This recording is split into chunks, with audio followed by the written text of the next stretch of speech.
colleagues, as opposed to on a little screen. So it's a wonderful feeling to see some things getting back to normal, and hopefully our opportunity to provide leadership will follow right along, and we'll be soon enough talking about stage 4.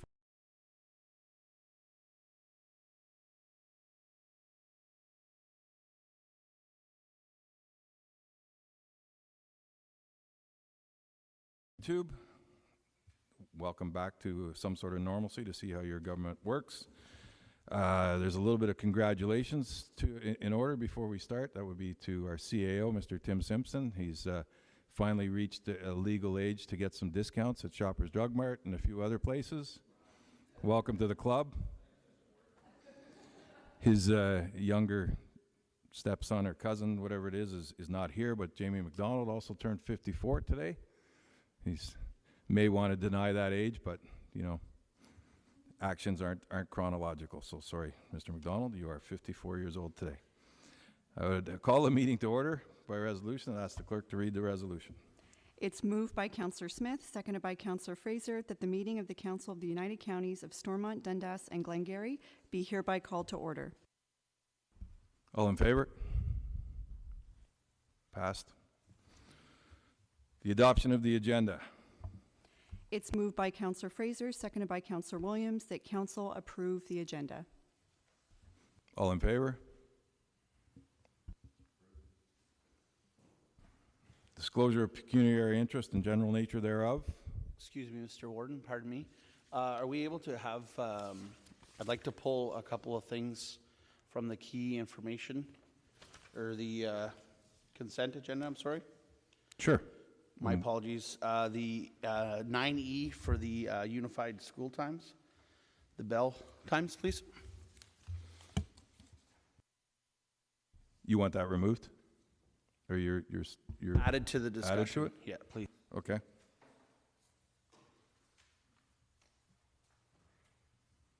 Was there something else? You said a couple of things. No, that was it. Sorry, Okay. the other one, I forgot my conversation with the clerk. The other one's coming up. Okay, perfect. Thank you. Okay, so we'll add that to miscellaneous business, Mr. Warden. Thank you. Anyone else? I guess Councillor McDonald's brain is still on vacation because he thought this meeting was via Zoom, and he has just asked to send his regrets. I feel you're paying for your burden, Councillor. Okay. So noted. Okay. Can we get past the second step now? Okay. So the disclosure of pecuniary interest and general nature thereof. Anyone? Nope. Okay. The adoption of the minutes. It's moved by Councillor Wirt, seconded by Councillor Fraser, that the minutes of the meeting, including the in-camera minutes of the Council of the United Counties of Stormont, Dundas, and Glengarry, held June 21st, 2021, be adopted as circulated. All those in favor? Passed. We have no delegations today. Action requests, corporate services. Mr. Simpson. Good morning, members of council. Mr. Warden, can everybody hear me okay? The mic is a wee bit low. Thank you. This is an item that came forward. Our MP, Eric Duncan, brought this forward in June, and it's something that we've been doing for the last 2 years, and it's the digitization of the county newspapers, and this is the continuation of that process. There are still some papers and whatnot, pictures that they're finding, as MP Duncan explained. So what they would like to do is threefold. You'll see the recommendations on page 13 of your agenda. We want to create a $50,000 reserve to fund any expenditures in the future. The treasurer, Mrs. Russell, and I were talking about where the best place was to draw that money. We felt the working reserve would be the best place. Just move $50,000 from that reserve into the digitization reserve would be simple and trackable and traceable.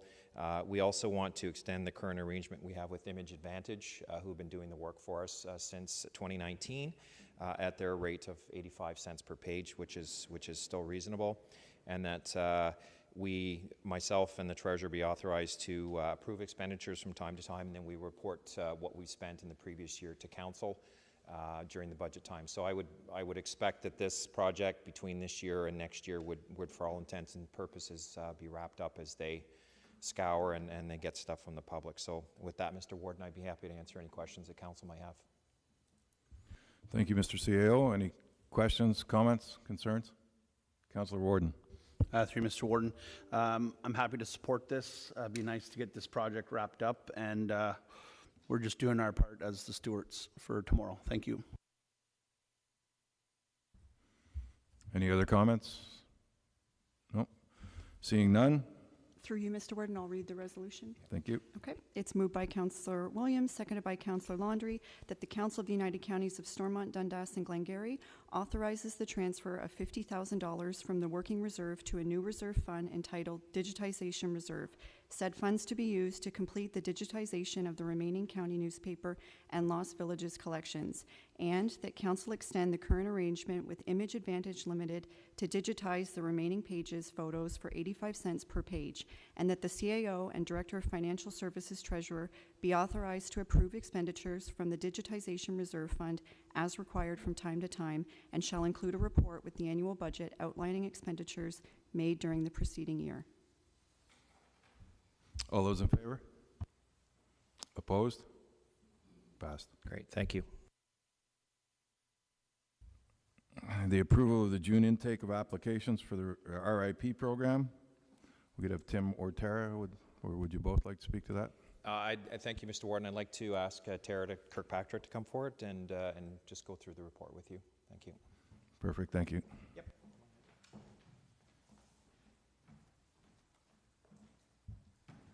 Good morning, everyone. Thank you. It's a pleasure to join you here today and see you all in person.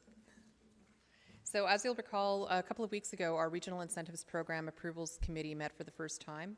We were joined by 3 of the county councillors, so Councillors Warden, Councillor Smith, and Councillor Gardner sit on that committee with 2 lay appointees. We had 8 applications come forward. This year we have $250,000 in funding that has been approved by County Council in the budget towards this program. From the 8 applications, the recommendation was put forward that we approve 5 of those applications to a total of $104,000 and $104,015. From that, we're looking at 5 projects. We have Canmore Orchards. They are coming back as a different phase of their program. So as per the program, it's stated that moving forward, we will not accept projects that have been approved for funding, with the exception if you get funding, you can only apply back in 2 years. The exception was made that previously we were phasing projects. So we said, by exception this year, you can come back to finish the phases of your projects that had already started, which is the case with Canmore Orchards that put in accessible doors last year. In this year's application, they're asking for interlock paving to be put in front of those doors so that you can actually utilize them. So it's a great project in terms of accessibility. They're looking at putting in a grant of $8,775. We have Heritage Health and Spa, which is a brand new project. So they're taking over the Winchester travel spot, and they're totally converting that building into a new spa. In order to do that, they're looking at a grant of $24,475.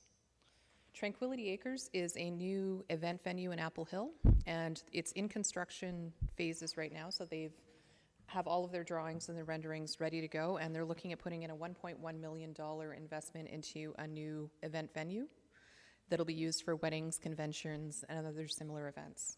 They're going for the maximum, which is the $50,000 ask in the building conversions of over 5,000 square feet. So they are asking for the $50,000 investment, which is going to have a very strong return on investment.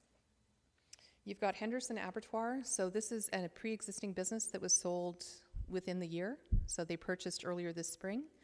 They're looking at major improvements to that facility. One of what they're asking for specifically here is for a new cutting room.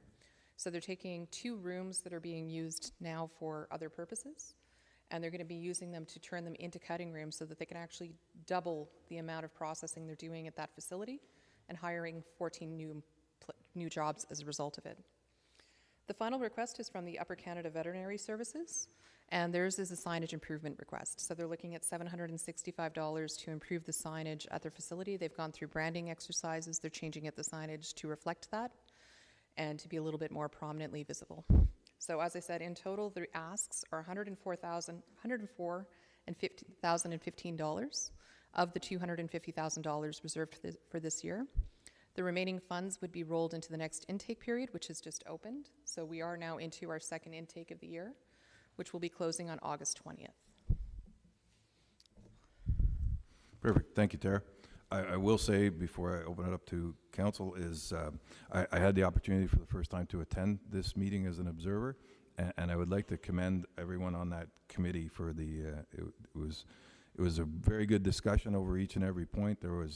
Everyone was very well informed, and there were some pointed questions. It's clear that the committee takes this job very seriously, and they're all very involved in the process, and there had been some questions over just not the makeup of the committee, but how the decisions were being brought down. And I could say, having finally seen it firsthand, it's an excellent process, and it takes all of SDG into thought. And my congratulations to all the committee. Any questions or concerns from council? Yeah. We'll have Councillor Williams. I saw you. If you're going to be snappy, we can extend that 6-foot thing. We'll go to Councillor Williams, Councillor Smith, and were you gentlemen just pointing out that I was wrong, or did you want? Okay, so we'll go with Councillor Williams and Councillor Smith. Thank you, Mr. Warden. You must have eyes in the side of your head. I grew up with 3 sisters and a mother and a lot of female cousins. My head is always on a swivel. These projects look excellent.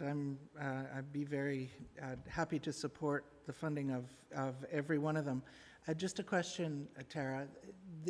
This is fewer applications than you usually see. Is that correct? No? Our applications are a little bit all over the place. So in the last round, we did have 32 applications. We knew that we were anticipating fewer ones this time. So we did have a short intake of 2 weeks. A lot of the intake from this period was actually from people who have been waiting since last November. So we knew that we had to have a June intake because we had people with contractors literally holding their shovels and calling them every night going, "Are you now ready? Like, how long do we have to wait?"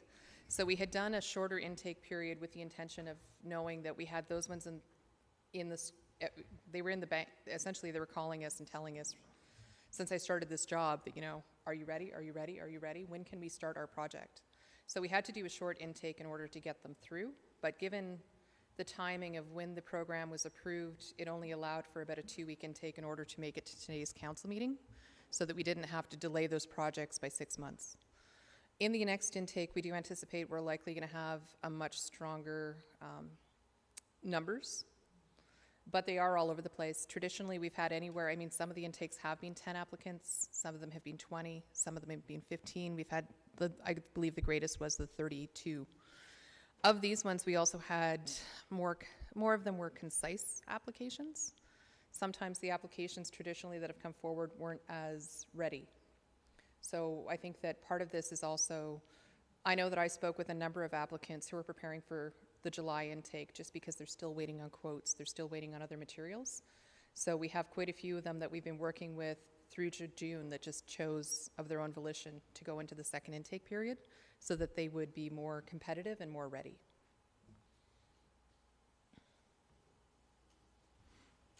That's good.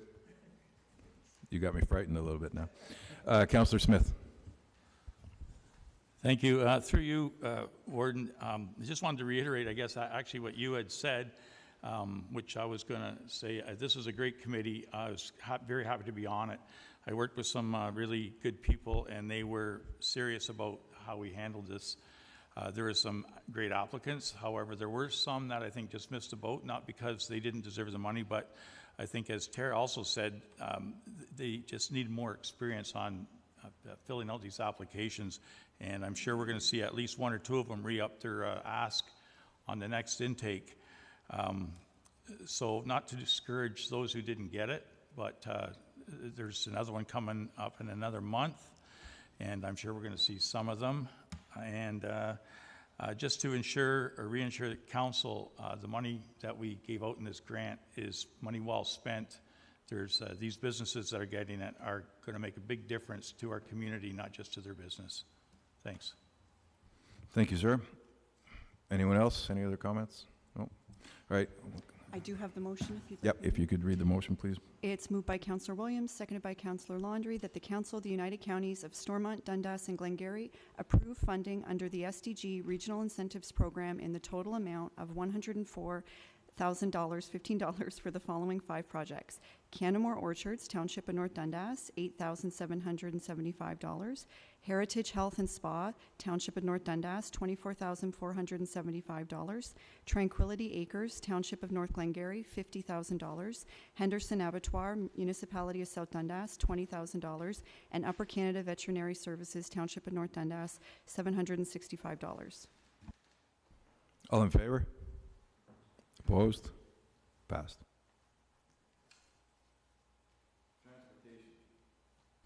Transportation, the setback for addition for 4147 County Road 16, Brinston. Oh, through you, we just have the committee appointments first and then Okay, transportation. sorry. We will go to the committee appointments. Sure. I can read that resolution. It's moved by Councillor Wirtz, seconded by Councillor Smith, that the Council of the United Counties of Stormont, Dundas, and Glengarry ratify and confirm the following appointments. Councillor Smith, Library Board; Councillor Gardner, Eastern Ontario Health Unit Board of Health; and Councillor McGillis, Joint Liaison Committee, appointment until December 2021. Any comments? Thank everyone for that applied and contacted the clerk and myself. It's great to see how involved this council is. Okay, all in favor? Passed. Now we'll go to transportation for the setback for the addition for 4147 County Road 16, Brinston. Ben DeHaan.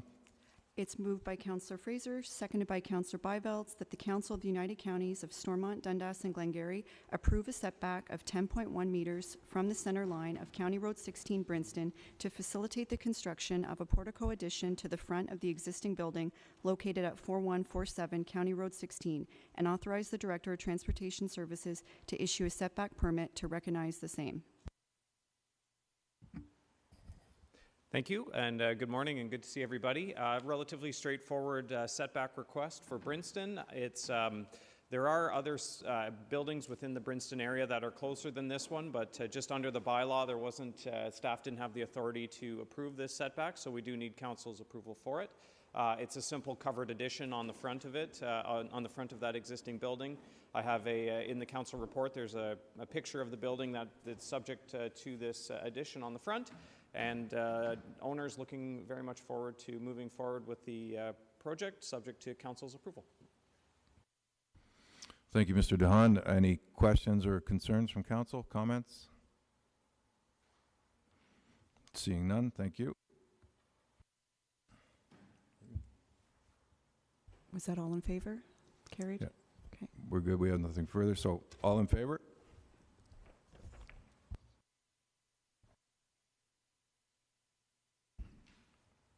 We'll move into tenders and quotations. Since Mr. DeHaan's already standing up, he'll have him speak to each and every one. We will go through them individually so you can have your comments and questions as per each item.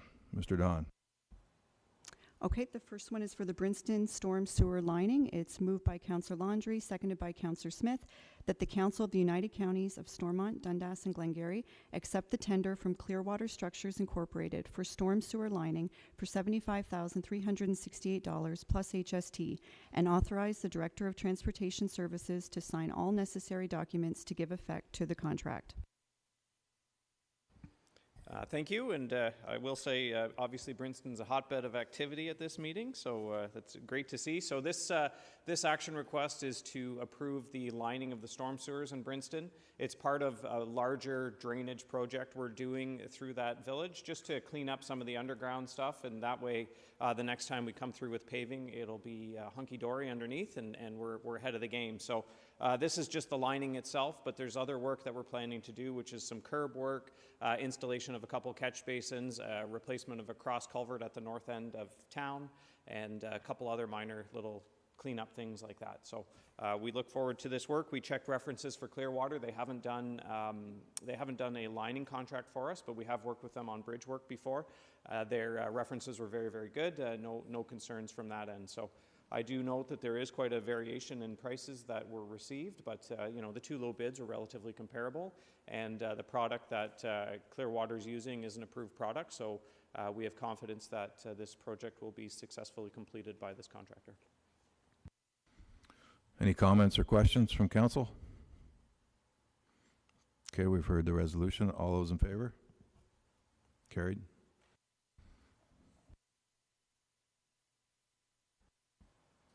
The County Road 8 rehabilitation.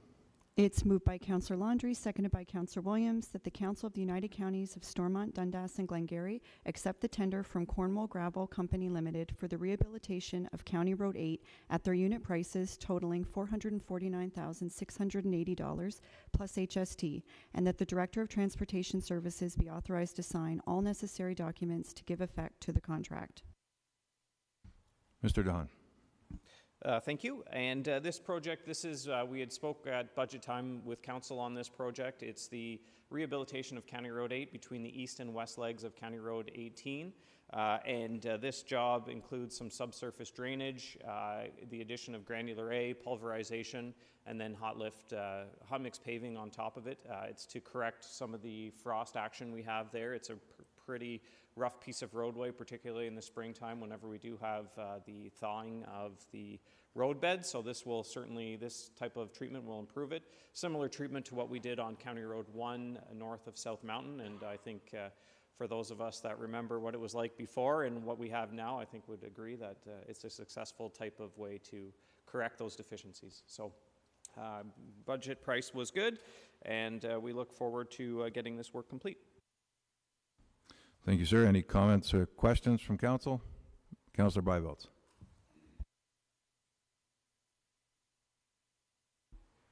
I'd figure out the technology again, Mr. Warden. Thank you.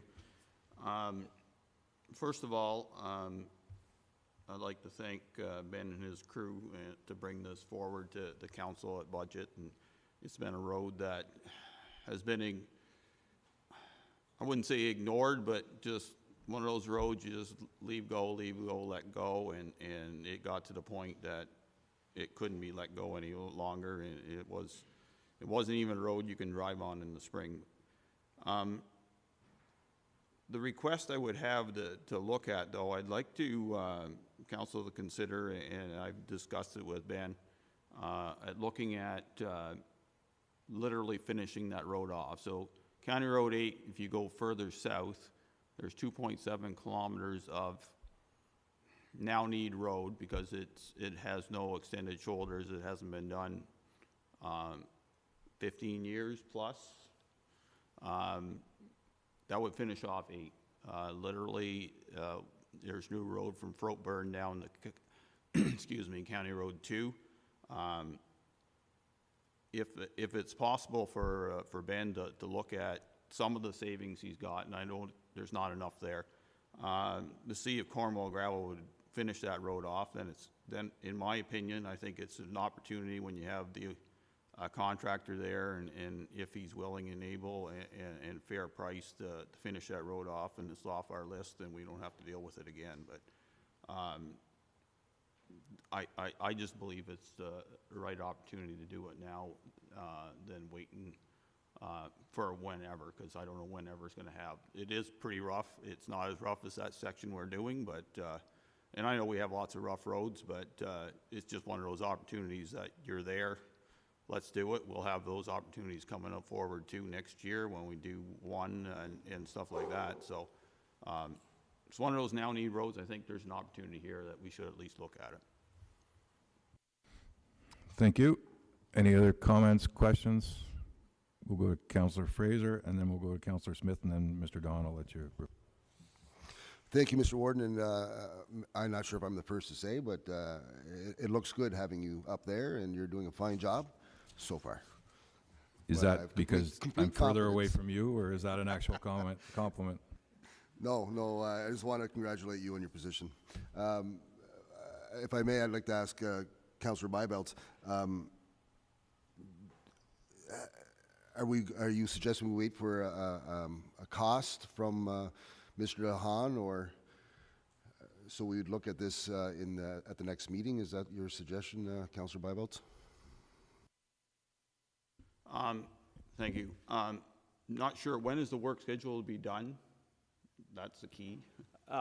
We have just identified an end date, and I'm going off of my memory. I want to say it's end of October target end date. So we left it open for when the contractor can actually get in there and start, and that was strategic so that we had some interest from contractors and not, if they were busy with X project now, they didn't have to not bid it because they couldn't do it in the time we suggested. So we've just identified an end target and expect that they'll start at some point post-award, and they'll do it. So I don't have an exact schedule. Okay, if there's time allowed, to be honest, I'm very comfortable in having been talk to the contractor, come back with pricing, and then we as a council can determine whether we're going to do the rest or not, because I'd rather do it that way than speculate, fully aware of what we're going to go into. Thank you, Mr. Warden. Thank you for that, Ben and Councillor Byvelds. My thought on County Road 8, extending it and finishing it off. Excuse me. Being from North Dundas and having many opportunities over the years to travel on that road, be it going camping or just accessing number 2, it is not heavily populated in that area, but I do believe there's lots of traffic, and much of the traffic would be residents from outside of North Dundas, South Dundas, specifically South Dundas, and I think it would serve us well to have the roads in SDG recognized as being good roads. And to an earlier comment by Councillor Byvelds, consistency and expectation. If you're on a good road, you want to remain on a good road. You don't want to end up going from a good to a bad at speed. I think this is an opportunity, as Councillor Byvelds has outlined, that we should investigate. Thank you. Mr. Landry, Councillor. Okay. Did you guys want to sort that out? Well, So I thought Councillor Smith had put up his hand. So I'd like to start by, first of all, saying that how happy I am to be back into to live session and seeing people's faces. And congratulations to you, Mr. Warden, for the position. My concern with, it seems, with the now need or the need now roads, I'd like to, which is more a sense of political ask, which is I'd rather see Ben. I drove, and again, it's not that I'm being biased because it's in North Stormont, but I drove the 22 on a motorcycle with the shoulders of the road being awful. The creases and cracks is actually dangerous on a two-wheel bike, maybe not as bad on a car. So what we deemed as now need and versus what we have scheduled in our 4-year plan or so. So in a 4-year plan, there should be now need roads in throughout our, and not just be popping up with different roads. So I fully support the aspect of if we are working on the 8th, and I was not aware of a stretch to finish off, I believe, but I would support our planning department and the roads transportation to have a look, bring it back to us and evaluate to see if it does make sense. But at the same time, the now need, Councillor Byveld, you'll bring up where I believe there's now need roads throughout the whole county, but at the same time, there has to be a process of identifying and not just jumping on different roads as we move along. So just a comment I'd like to make. Again, I do though support finishing and having something not half done. Thanks. Councillor Smith, did you have a comment? I do, thank you. Through you, Warden. First of all, I'd like to say I'm not that familiar with County Road 8, but over the last few years I've learned to trust Councillor Byveld's decisions in evaluating these roads, and it's in his area. He listens to his constituents, and I'm sure he's got experience on that road himself. However, I'm just wondering, being so late in the season, to add that to our budget for this year, do we have time to do that road? And my concern is if we don't, and from what I've seen in our tendering, prices have gone up because materials gone up through this COVID, and we're coming out of it now, and I'm sensing and seeing prices come down in lumber and whatnot. So my concern is, if we put this on the map to get it done before the end of the year, is there a chance we're paying COVID prices in tendering to do a project that's going to be deferred till next year when pricing would be a lot lower? Could I get a comment on that, please?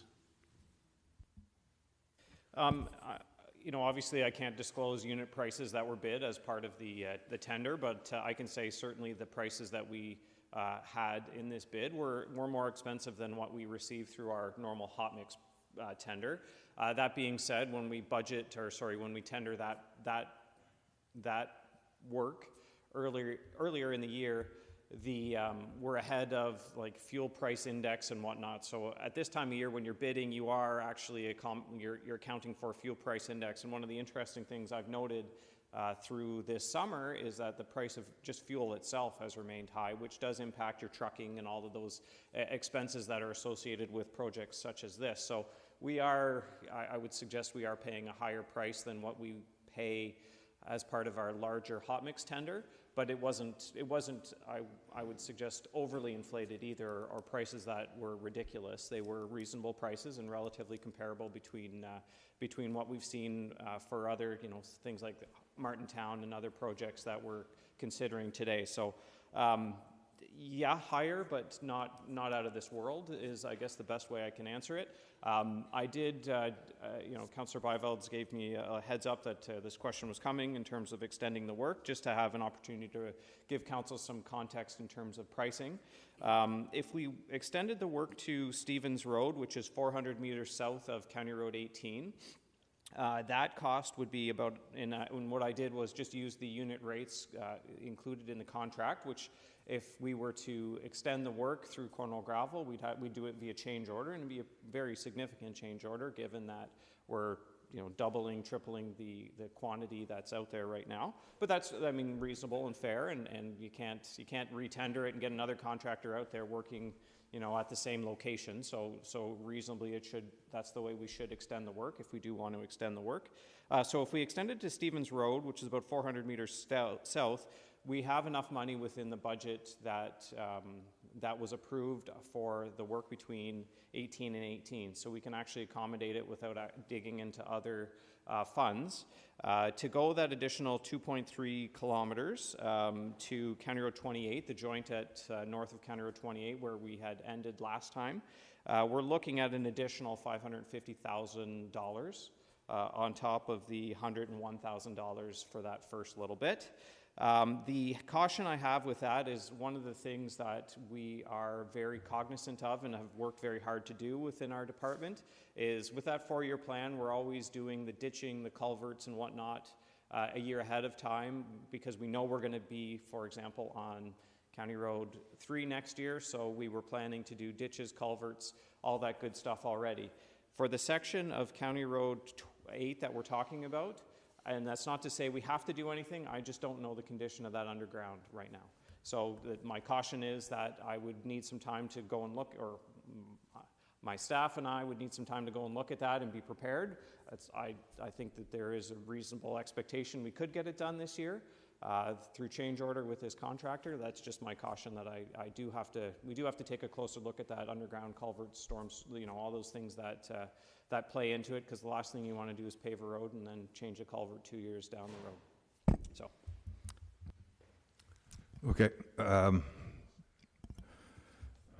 I'll give you one more thing if you have something new to add to this, Mr. Byveld, so that we can move this along and give some directive.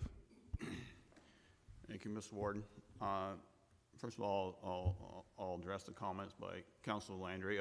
You know, you're right. We do need a list, and we haven't got that list on now named roads. I recognize 22 is.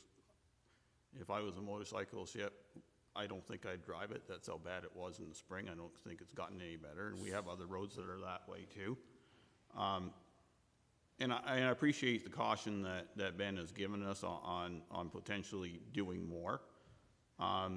So if council is cautious, and I understand I would be cautious too, we've got a month for him to come back and say, this is what it's going to cost us to do it, and we can say yes or no, and they can find out if they got funds or wherever the funds are going to come from.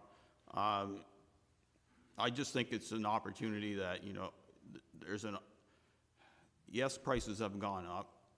yes, prices are going down, but the mobilization costs are still a cost that you don't have to deal with. And I think it's part of a negotiation with the contractor. Yes, you got unit rates, but you know, it's up to them. If they come back too high, we'll just say forget about it and we'll let it go. And that's a fair way of looking at it. I don't want to overpay for a job just because they have the opportunity to do it. If they want to be fair to us, then we can figure out if we can go forward. Better to do it that way with good information than say today we're going ahead to do it. I don't need to be going ahead to do it today. I want more information before I make that decision also. Thank you.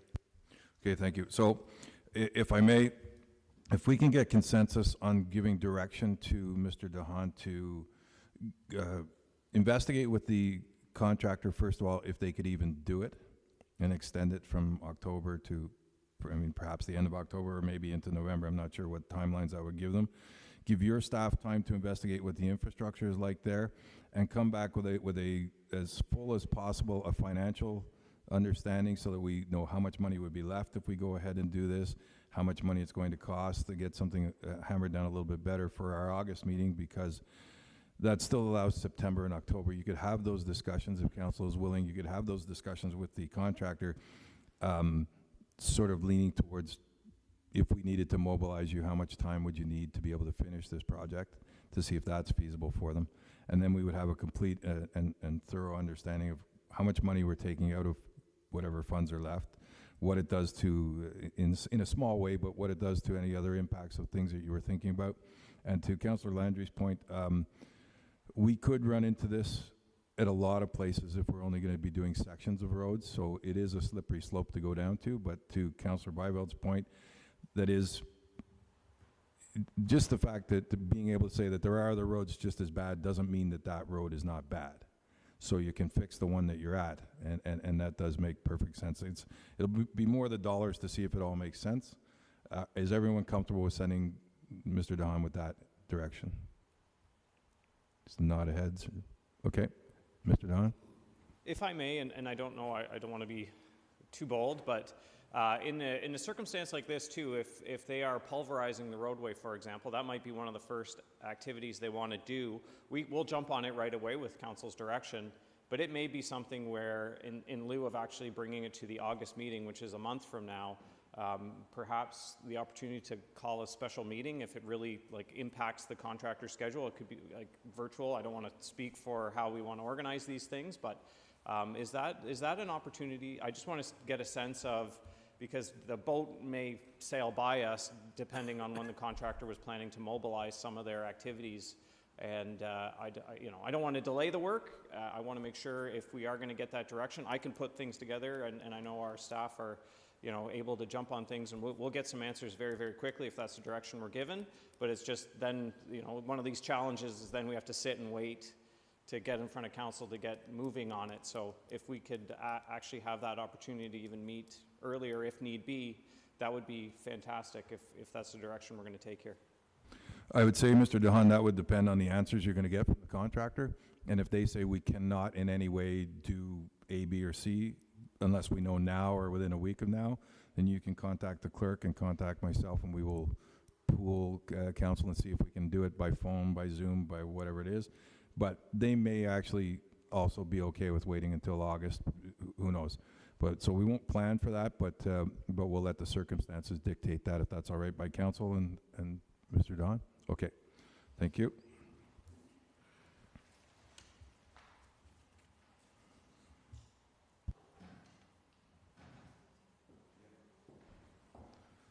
So we'll call the question.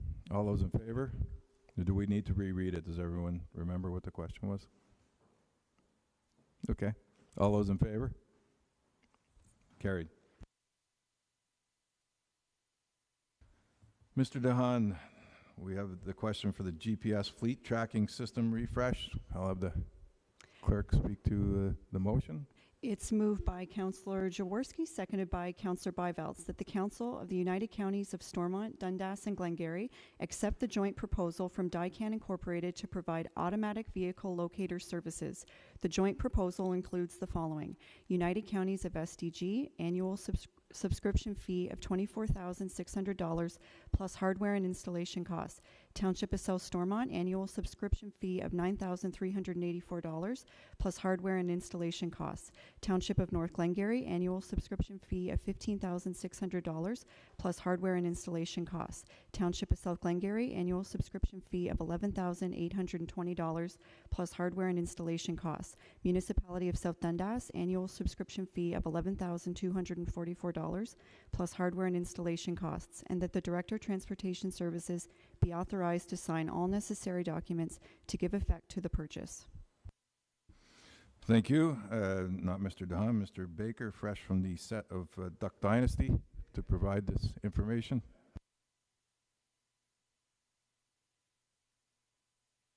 Here we are. Good morning, Council. Yeah, the first report this morning seeking approval to award this project to DICAN.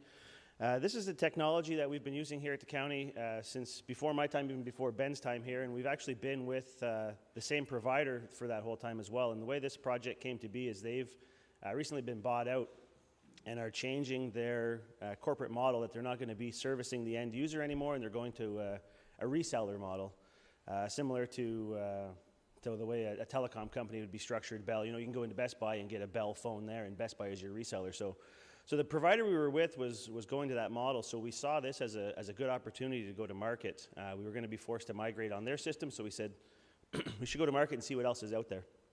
So we put the proposal out, and we did get 2 responses. The response from DICAN is actually a reseller of our current provider, so we're very familiar with the technology and the platform that they're offering. It's a very valuable tool for us to use. It's in all of our plows and gives us not only location data, but this is where we get all of our data for whether or not the plow was up or down, how much material has been spread, and all that status. So it's a key piece of information in our defenses for any claims that come forward to the county of improper road conditions. That's, you know, we were claiming we were at fault for any accidents. So it's a very key piece for our defense in those components, as well as just having a general idea of where our fleet is and what it's doing.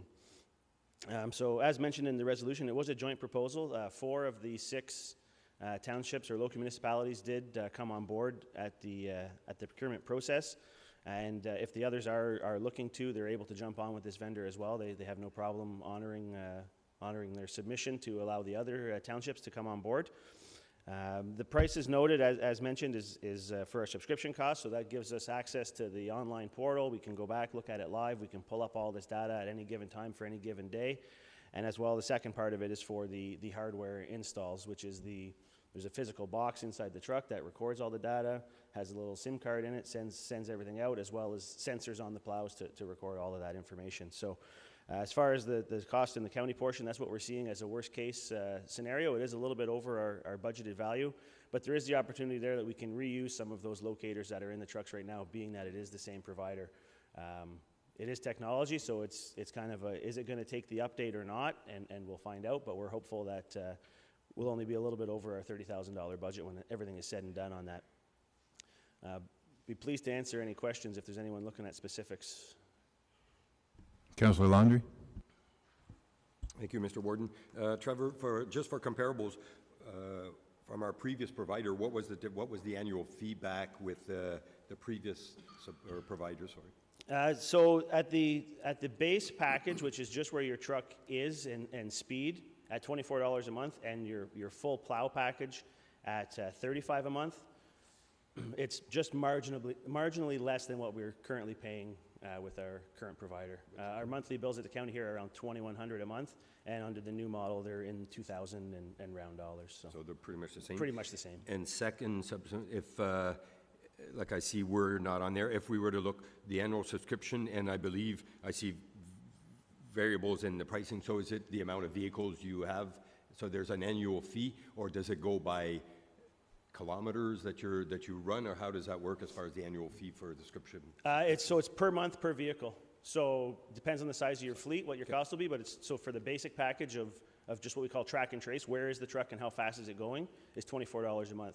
If you want to get into the more advanced of what's the plow doing, or how much material, or what was the road temperature, that's $35 per vehicle per month. So it just depends on what you've got your fleet made up of. Yeah. Thank you. Any other comments, questions? Councillor Jaworski? Thank you, through you, Warden. I'm sorry if you addressed this and I missed it, but this is what integrates with the website when residents want to see where plows are during the winter? This is where that information will come from to be put onto the website. Okay, and with the change, that doesn't impact that service to the residents? No, it's part of the base package they're offering us. Yep. Okay, thank you. No problem. Anything further? Councillor Williams? Thank you, Mr. Warden. So looking at these numbers here for the townships, these would be existing expenses already, I'm assuming. Like these aren't new dollars that are going to be required from the townships? I believe all townships have some system in place. Whether they expanded it under this program with the new numbers that were provided to me, I can't speak to their budgets, Right. but I believe everyone had something in place already and budgeted, as planned for this project going. Right, okay, thank you. Councillor Byveld? Thank you, Mr. Warden. Just speaking to Councillor Williams' concern, and South Dundas had a very good discussion of this on budget, and we felt that this type of tracking for our vehicles was a good thing for us to know what's going on with our fleet, who's driving, where are they going, are they being efficient. I think there's positives to this, and we're certainly happy to be part of this program. Thank you. Sorry, Mr. Baker? If I can too, I was just going to mention that South Dundas was a part of this project as a provisional item because they had gone forward as well. And as it happens, Daikin is also their vendor, so that's where you'll see in the price breakdown their hardware costs are not applicable. They're already on board with this vendor. They've got everything in all of their trucks. What they will benefit from is the new governmental pricing that this provider is offering. So I was speaking with your Public Works team and let them know that, but there is about $5 savings per monthly plan on their end too. So it'll integrate well together with everybody. Thank you very much. It is, my only comment would be that coming from the trucking industry, that any enhanced tracking is a good thing, especially when we talk about the sensitivity to our constituents of road clearing and road maintenance. Being able to succinctly and concisely point to where our trucks are, how things are going, and can help dispel, certainly at the municipal level, dispel some of the myths and beliefs that are out there, be them positive or negative. It's good for criticism and kudos, so it's a good project. So we've heard the question. All in favor? Passed. Martintown reconstruction. Madam Clerk.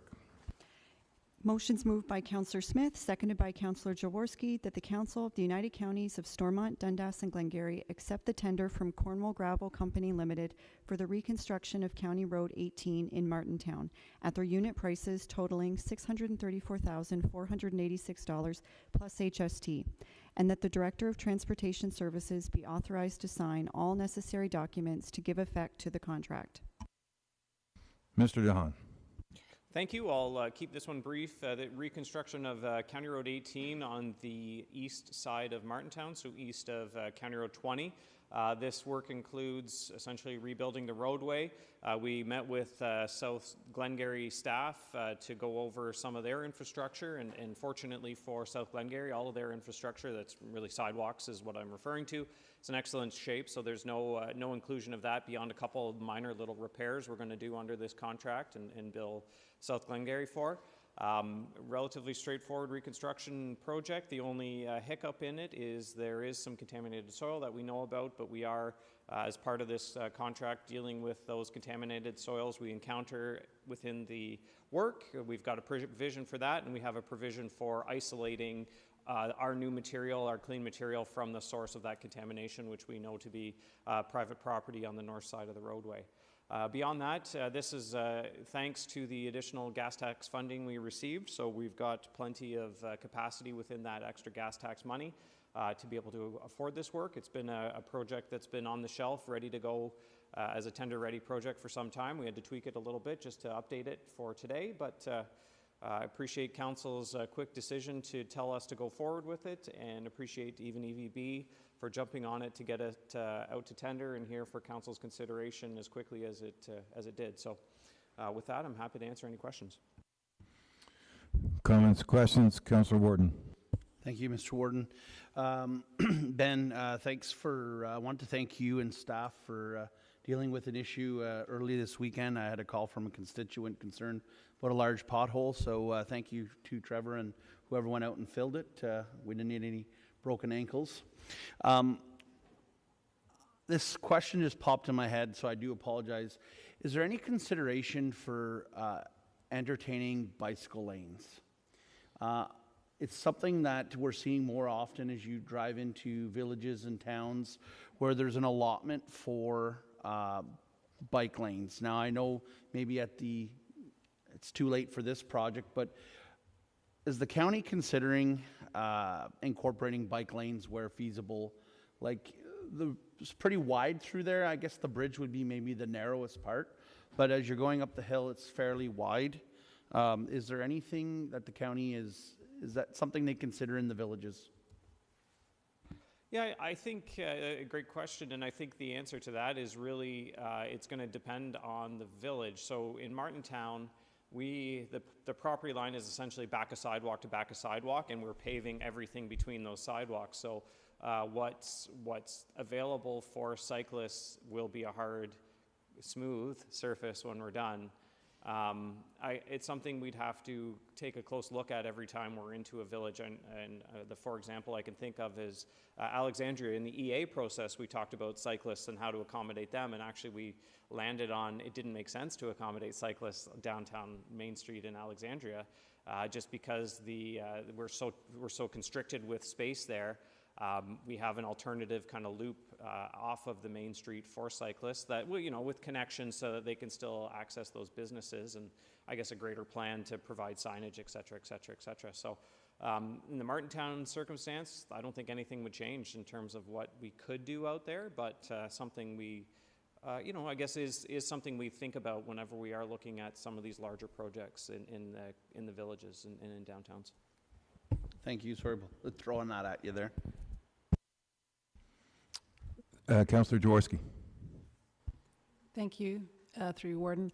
I don't have the history that everyone else has, so it was a nice surprise for me to see this project on the list, because it's definitely in need, particularly, like the worst part is right in the center of the village. So it's nice to see that will be addressed shortly, because not only is it a travel safety issue, but also because it's right in the center of the village, right where everyone congregates for the Raisin River Canoe Race or the Martintown Mill.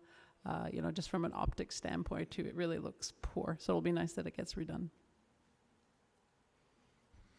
Thank you. Anyone else? Okay, I would have the one question. I assume, Mr. Don, that when you're going to be discussing through in your own department about doing rehabilitation or complete work throughout villages, that would, I assume you deal with the local townships and local municipalities roads department, so that would be a good time to discuss, so it could be brought forward to the local council whether or not they would like bike lanes, to Councillor Warden's comment, so that it could be jointly discussed and the local township would know exactly or have their input as to how they like their roads treated. Okay, thank you. We've all heard the question. Passed. The thin lift paving at patrol yards and paving on SDG 18 in St. Andrews. Madam Clerk.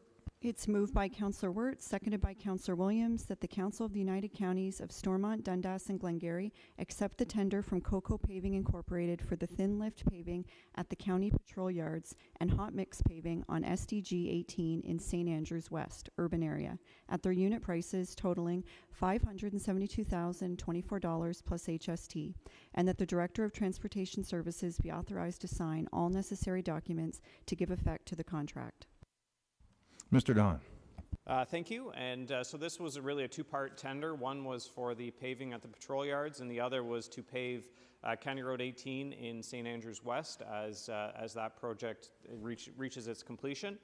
Just to recall for council, that work's being done, led by in-house in-house forces, so we're acting as the general and bringing in subcontractors to do the work as needed. Most of that, and then the underground work we're doing with our own in-house forces as well. So that work's progressing very well. That part of this tender is coming in at budget, so we're happy with the price we received there. At the patrol yards, I do want to remind council that was something that we had originally looked at with microsurfacing. We didn't get pricing that was favorable for that work. So after our discussions with council, council gave the direction to go ahead and look at thin lift paving. I had at the time provided an estimate of approximately $225,000 for that part of the work. Based on the unit rates we received, it is slightly more than that. It's about $239,000, $240,000 for the thin lift paving, so slightly above it. But that being said, we can accommodate it based on our under expenses that we've had so far this year. If council does want to remain closer to the approved budget, we did add a provision. We added Winchester Springs as a provisional item in this contract, so we can remove it, saving $62,000. But certainly from staff's perspective, we'd like to just see this work done, get it done this year. So happy to answer any questions that council may have. Questions, concerns for council? Seeing none. We've all heard the question. Those in favor? Passed. Two-way radio system. Madam Clerk.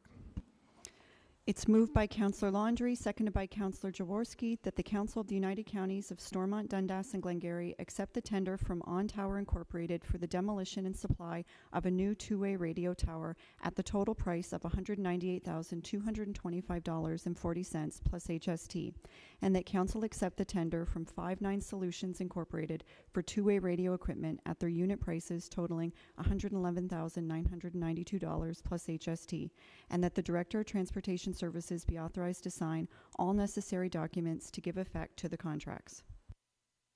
Mr. Baker. Good morning again.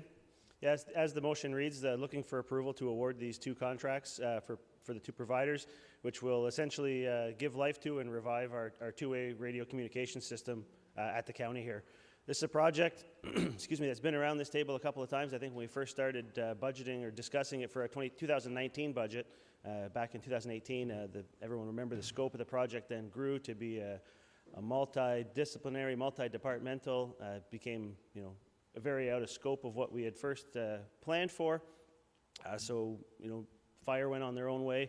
We scaled back our project back to its original route, or original roots in November of 2020 as we were preparing this budget. Council was still supportive of transportation, getting its own two-way communication system. The system will allow us to maintain contact with each other as we're doing our operations. We're exempted from the hands-free distracted driving legislation through this system. It's also a great redundant system to have if cell phones were to go down. Case in point, ice storm of 1998, when the first thing to crash, I don't think cell phones were as prevalent then, but cell phone towers are down, and the number one thing we need to do is be out on the road responding to that weather event, and there was no communication. Something similar, we now have a backup plan of communication for it. So by awarding both of these contracts, the project is going to be to demolish the existing tower at our Newington site. It was deemed under our previous studies to be insufficient to today's standards, so demolish that tower and build a new tower, as well as we're going to apply to convert our license right now is in the UHF band, and we're applying to convert it to the VHF band, which will give us just a little bit better coverage from that single area, and will also allow us be up to the independent fire chiefs if they wish, but we'd be on the same band as them. So if North Dundas, for example, wanted to have one of our supervisors receiving their signal, we could interprogram these radios to be that way. Would they have the signal from countywide? No, but if on site working together, we could get some communication going that way as well. I would be buying all of the hardware needed to outfit our whole fleet, as well as some of the handheld units to work while we're on site. And we were looking at doing a couple of upgrades to the building that's there at the base of the tower right now. It's just a cinder block, probably 8 by 8 square building. It's nothing fancy. It just houses the repeater equipment, a rack. We just want to make sure that it was solid if we're going to be investing in putting some expensive enough hardware in there. So as you'll see, the project did come in over our budget, which were values we got from industry experts at the time of preparing the budgets here. The cost for the radio equipment itself came in, relatively close to budget as expected, but where we're seeing a big variation is in the cost of the tower itself. From November or December 2020, when we were preparing these budget values and got that value from them, obviously a lot has changed in the cost of building materials and steel, raw materials, workforce, etc. So we are still recommending going forward with this project, and to cover some of those unexpected overages, we're proposing to take $40,000 out of the budget that we had set aside for various minor capital improvements at the patrol garages. That's where we'll use to replace some eaves troughs, upgrade the staff facilities, minor site improvements that don't really work for one-off big capital projects, but let us keep those shops in fine working order, as well as deferring the $15,000 that was set for the site upgrades itself to the building and associated site works. By doing so, we've got that variance down to $50,000, which we're proposing to research and see if there's some grants or available money under some other special programs. And if we're unsuccessful in that, we would come back to council and see if we can put that against year-end surpluses or find an applicable reserve to draw down from. So that's the two contracts or two projects to be awarded as an overview. And if anybody has any questions on the specifics of the system, I'd be happy to answer them. Any comments or questions? Councillor Smith? Thank you. Through you, Warden. Just wondering, will there be any downtime between radio transmissions between the crossover from one tower to the next? This is not designed to be a crossover system. Everything is going to be routed through the tower in Newington. So it's a single station. All right, then. Thanks. No Councillor Jaworski? Thank you. Through you, Warden. Mr. Baker, I was hoping you could just re-elaborate on your comment about interoperability or communication with like the fire system. Because when you said, I think you said it's not countywide, but does that not mean that your system is countywide? I would have expected it has full coverage through SDG. It just in a matter of, previously we were on a UHF signal. So, and all the local departments are on a VHF signal, so there'd be no way for intercommunication at all. So just by us going to the VHF system, it gives that opportunity. There's likely other pieces and programming and that needs to be completed, but at least it's a possibility if that ever wants to be investigated again. Okay, but to my point, your system for transportation, you have full coverage for your needs throughout SDG? Correct. With this new system? Yeah, okay. For our needs, yes. Thank you. Councillor Byveld?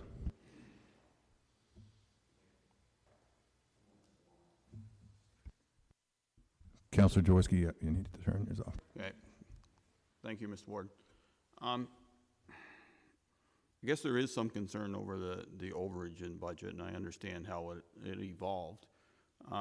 So, question, if you don't have this, can you live with what you're doing now? And like, I know we went down this road last year and, we were looking at the big project, and I'm still somewhat disappointed that we couldn't figure that out because South Dundas spent $250,000 on a new system we needed for fire to hit every corner of South Dundas. So working together might have saved some dollars, but anyway, that ship has sailed. But I guess the cost-benefit ratio has changed somewhat with the extra dollars. And can you really verify or justify that that's the right thing to do yet? And if we say no, what are the downfalls of it? I know it's been a big discussion. It's big money. We all know what happens with technology. In 5 years' time, we're throwing everything out and putting all new in again because that's just the way life is these days. But not saying the system is not a good thing, but we've lived this long without. How do we justify or make sure that this is the right thing to do and going forward just for the counties? Yeah, no, great question and point. I mean, to be completely honest, can we go without? Yes, we have been going out since the previous system was turned into defunct when the two-way communications came through on the cell phones in early 2000s.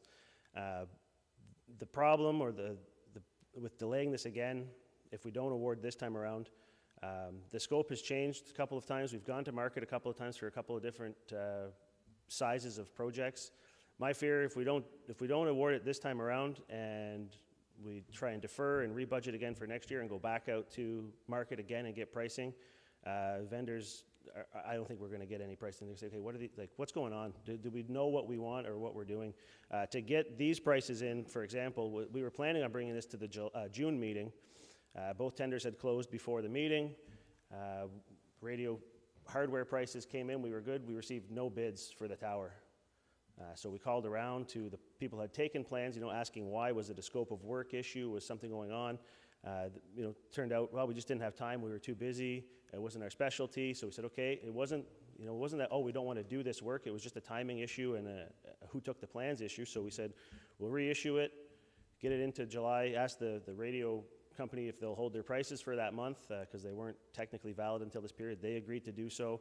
There are increases coming through on that technology front that they've been able to hold back on. So can we defer? Absolutely, yes. Would I recommend it? No. I don't think it's going to get any cheaper than by waiting. We're just going to pay more for a separate aspect of it. Your third question, my apologies.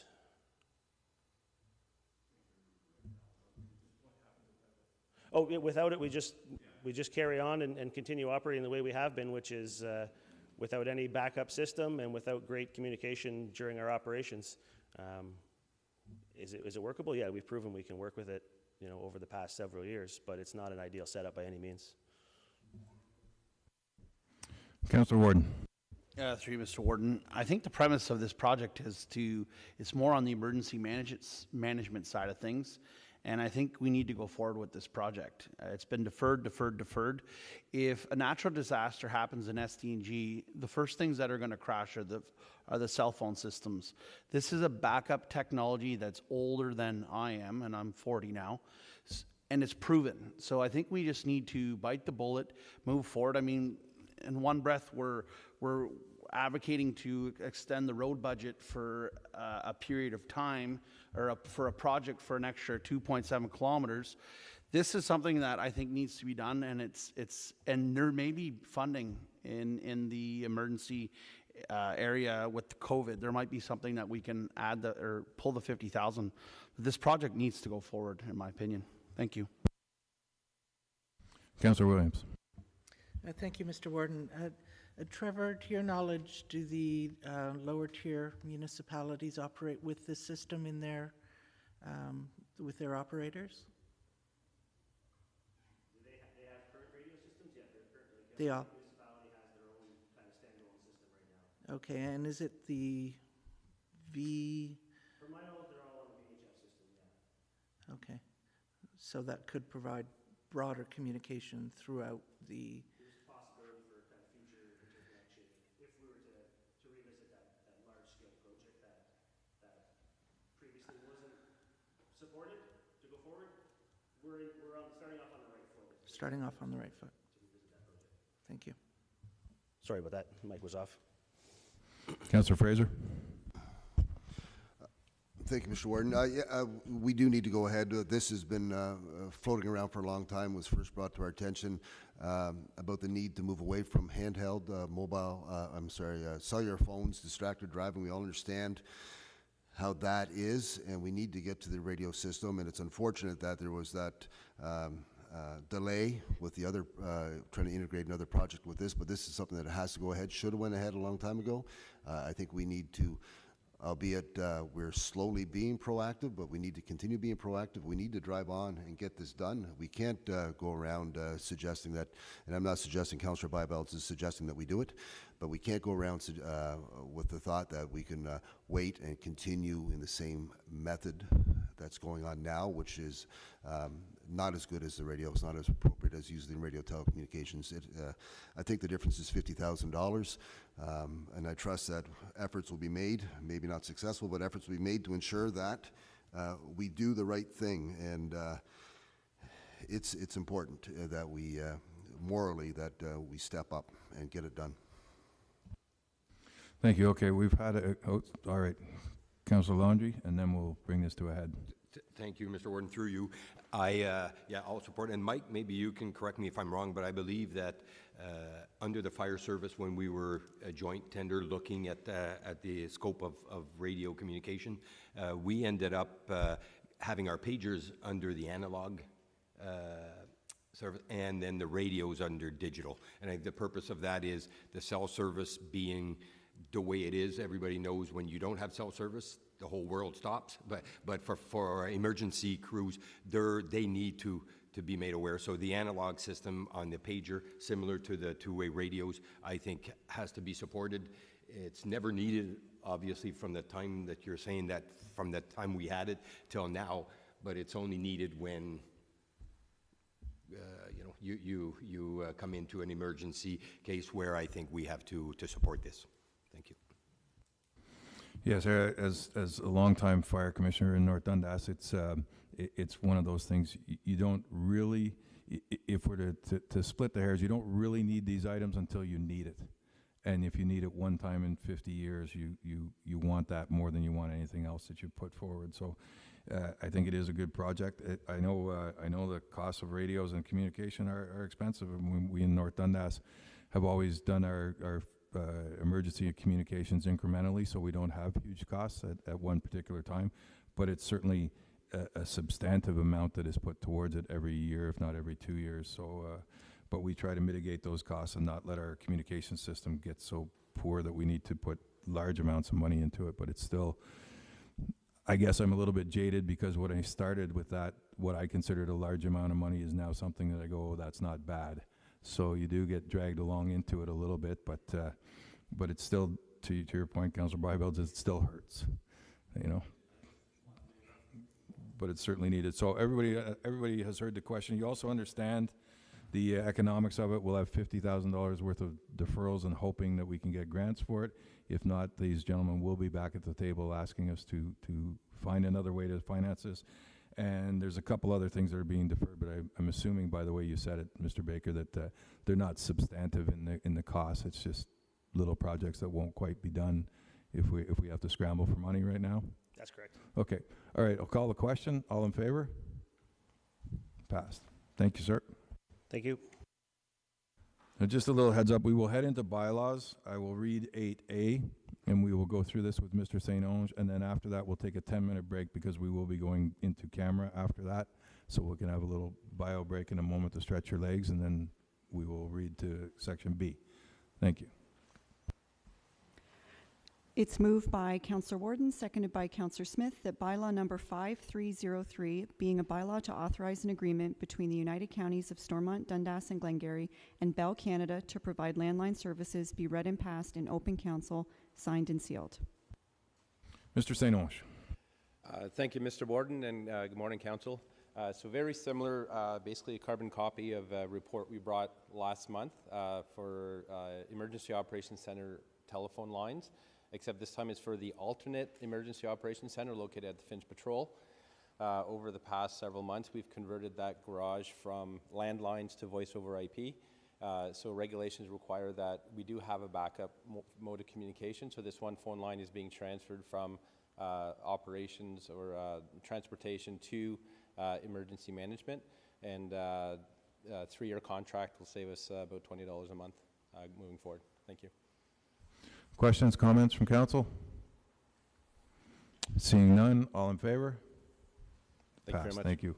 We will now take a 10-minute break. We will reconvene at 10:26.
Okay, Madam Clerk. Motion to reconvene is moved by Councillor Jaworski, seconded by Councillor Landry. The council now rise and reconvene in open session. All in favor? Passed.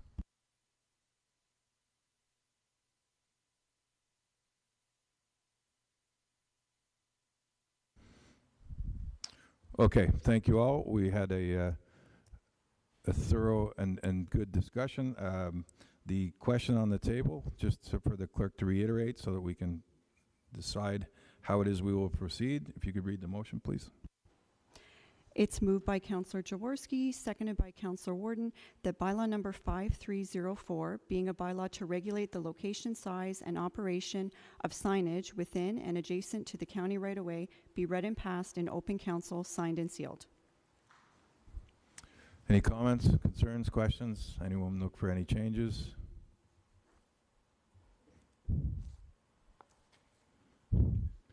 Councillor Jaworski. Thank you, through you, Warden. One item here that I think I'd like to propose a change to is in terms of the time, the cutoff time that the digital sign should be shut off. If I put myself in the position of someone in a residence with small children with that kind of light, you know, around bedtime, I'd say that 8 p.m. is a more appropriate shut-off time rather than 10. Thank you. Any further comments? Mr. DeHaan. Thank you. Just if we do amend that, we'll have to amend the part with respect to the dimming as well to make sure we capture 8 p.m. in that part, and then also capture just if the sun is setting later than 8 p.m. Perhaps it's if applicable to capture if we do change the end time. Okay, Councillor Warden. Through Mr. Warden, I'll second Councillor Jaworski's proposed amendment. Thank you. Did you get enough of that to change the motion, Madam Clerk? I think so. Through you, Director DeHaan, would that be, so digital signs, the provisions section C and D in the bylaw, that's where I'd be changing that? That is correct. Okay, so if you wanted to do a motion to amend the bylaw, I can read it over again with those inclusions. If you would, please. So the amendment would read that bylaw number 5304, being a bylaw to regulate the location, size, and operation of signage within and adjacent to the county right-of-way, be amended to change the reference of section 2.4C from 10 p.m. to 8 p.m. and 2.4D from 10 p.m. to 8 p.m. if applicable. Does that work through you? That's good. Okay, the question is on the table. All in favor? Passed. Thank you very much for an excellent discussion. Thank you, staff. Thank you, council. 8C is the official plan amendment number 7 for South Glengarry. It's moved by Councillor Landry, seconded by Councillor Byvelds, that bylaw number 5305, being a bylaw to adopt official plan amendment number 7 to the official plan of the United Counties of Stormont, Dundas, and Glengarry, be read and passed in open council, signed and sealed. The floor is yours, sir. Thank you, Warden and members of council. So this is official plan amendment proposed by the Township of South Glengarry. It's for the area in South Lancaster, south of the 401. Right now it's an employment district which is aimed more at manufacturing, distribution, warehousing, those types of uses. The township would like to change that to a commercial district to allow for mixed-use developments, increased commercial, and most council, most if not all of you familiar that you have the McDonald's, Dairy Queen, all types of commercial uses there already. So the public meeting was held at by the Township of South Glengarry. There was no public opposition, and they also reached out to all the businesses that were affected as well. So we're recommending that council pass this bylaw. Thank you. Council comments, questions, concerns? Councillor Warden. Through you, Mr. Warden. I'm hoping council will support this application. We feel like the current zoning no longer fits what's there. There's been development around, a lot of mixed development. There's a subdivision now. We have a Tim Hortons. We feel like this zoning will allow for picture a couple story level condo building with some commercial on the bottom row and then residential housing above. As we all know, there's still a large need for more residential, affordable residential buildings, and we're hoping that you'll permit this change and we'll be able to get this property to good use. It's currently vacant, and it's not just one property, it's a number of properties, and we feel as a council that this is the direction we need to go for our residents. So we're hoping for your support. Thank you. Any others? Councillor Byveld? Thank you, Warden. I fully support the initiative of South Glengarry. However, I have a technical question to Mr. Young. My recollection, way back in 2012, 2013, we had to do an employment area study for SDG, and it was basically the Ministry of Municipal Affairs and Housing only allotting so much. Now, if we take this, whatever hectares this is out of that, can we shift it to other areas in the county, or we stuck losing a bit of employment district because of this? That's a great question through the warden for that Councillor Byveld's asked. So in the budget for 2021, the county is reviewing all of the employment and population projections. So that was the case in 2012. There are a lot of trade-offs for the different municipalities. So one thing that as staff we keep in mind is that that's 10 hectares of vacant employment land that's been removed from South Glengarry. So that could potentially be looked at to being added in another area, maybe more appropriate for manufacturing distribution uses near some of the interchanges, but maybe further away from residential. So they did prepare the required planning rationale as well, which is attached to the report because the province has restrictions on removing employment areas. So they went through that process. But as staff, we'll be keeping that in mind when we're reviewing the boundaries and the new employment projections that now South Glengarry has 10 hectares less of vacant employment land. So it may be coming to County Council in the future as another area to add those 10 hectares somewhere else. But instead of doing it as a trade-off with this specific report, since we're already starting that process in the next few weeks, the additional lands will be included in the new employment population projections. Anyone else? Okay, seeing none, we all heard the question. All in favor? It's passed. Thank you. Moving on to the consent agenda. It's moved by Councillor Warden, seconded by Councillor Jaworski, that all items listed under the consent agenda section of the agenda be approved as recommended. I think the Township of South Glengarry has asked that we have a discussion on item E. If there's no questions on previous items through A through D, then we will move right to E, and I will give the floor to Councillor Warden. Thank you, Mr. Warden. So yes, we passed a resolution at our local council. There was a group of parents from Williamstown Public Schools / Charland who took it upon themselves to do a very detailed study on what they would like to see happen. We have forwarded this off to the school board, and we have not heard back from them. To my knowledge, Councillor Jaworski will be able to add on to it. We would just like to send a resolution from this county council as well, if possible, that we would like at least a response, and we're hoping that this will help. Councillor Jaworski, would you like to add something? Thank you. Thank you. Through you, Warden. So just as a refresh, this has to do with the bell times being split at Charland and WPS. They're currently aligned. Kids ride the bus together. And now the proposal is for September that the bus routes will be split, and both schools will start at different times, and the community has a lot of concerns about that. And if you have a chance to look through the package, the survey that Councillor Warden was mentioning, there's all the detail there about what the community feels that change, that impact will have. And so where the situation is now is that the parent councils have put together this letter asking for additional information to try and understand the financial reasons behind why this change has to happen. And that was in June 15th, and then our council did a resolution to support that on June 21st, supporting their request for this more information, and but we haven't heard back. But considering that there's now a new director at the UCDSB, they started just at the beginning of July, we think it would be helpful to have a resolution, a supporting resolution from the counties that would perhaps raise this issue. You know, that perhaps because of the transition in upper leadership, perhaps it's been put on the back burner, but that was raised the priority again. So we appreciate your support if you can. Thank you. All right, thank you. We do have a motion for that. I'll ask the clerk to read it.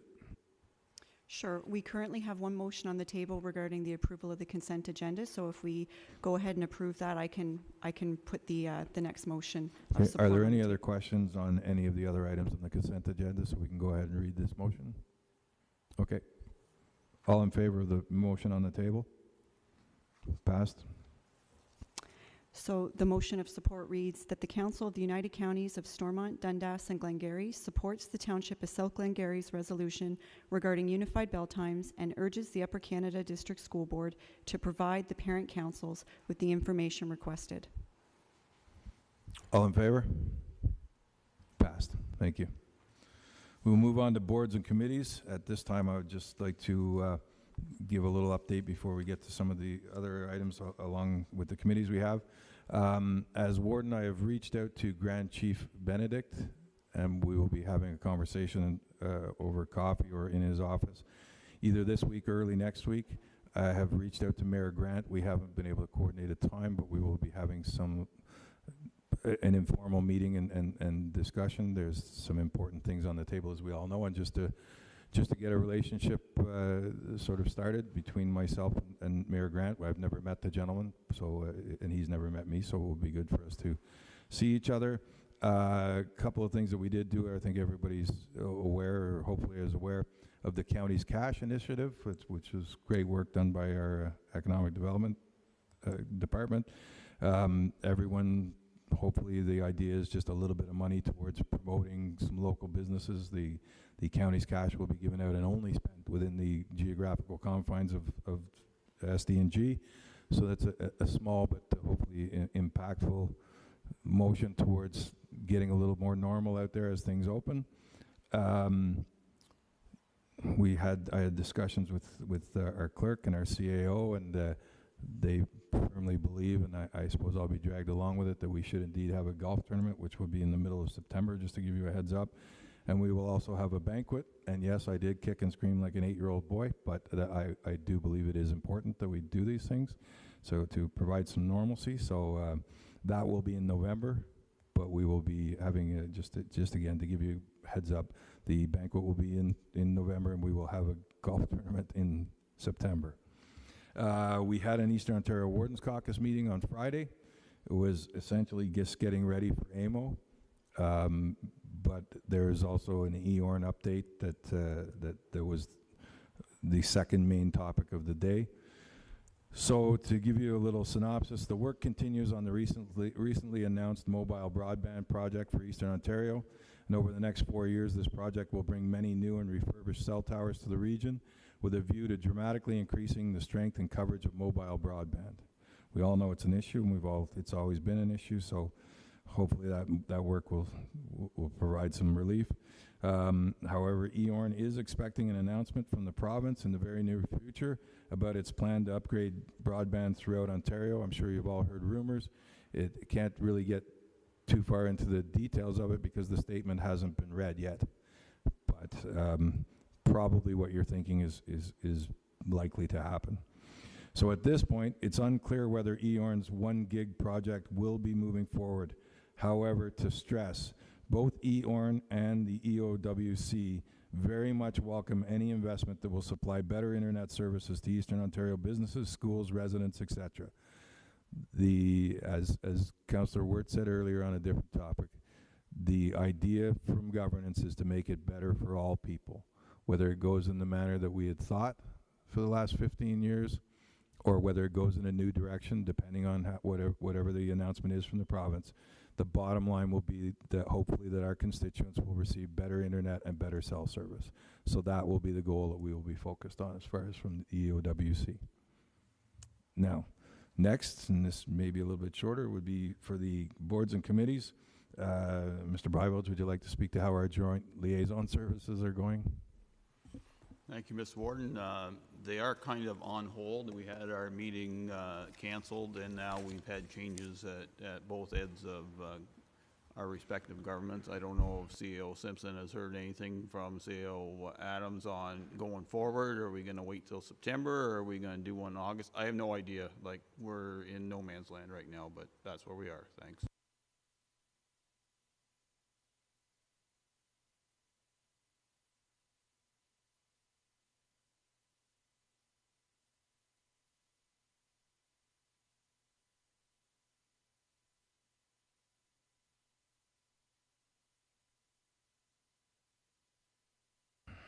Thank you, sir.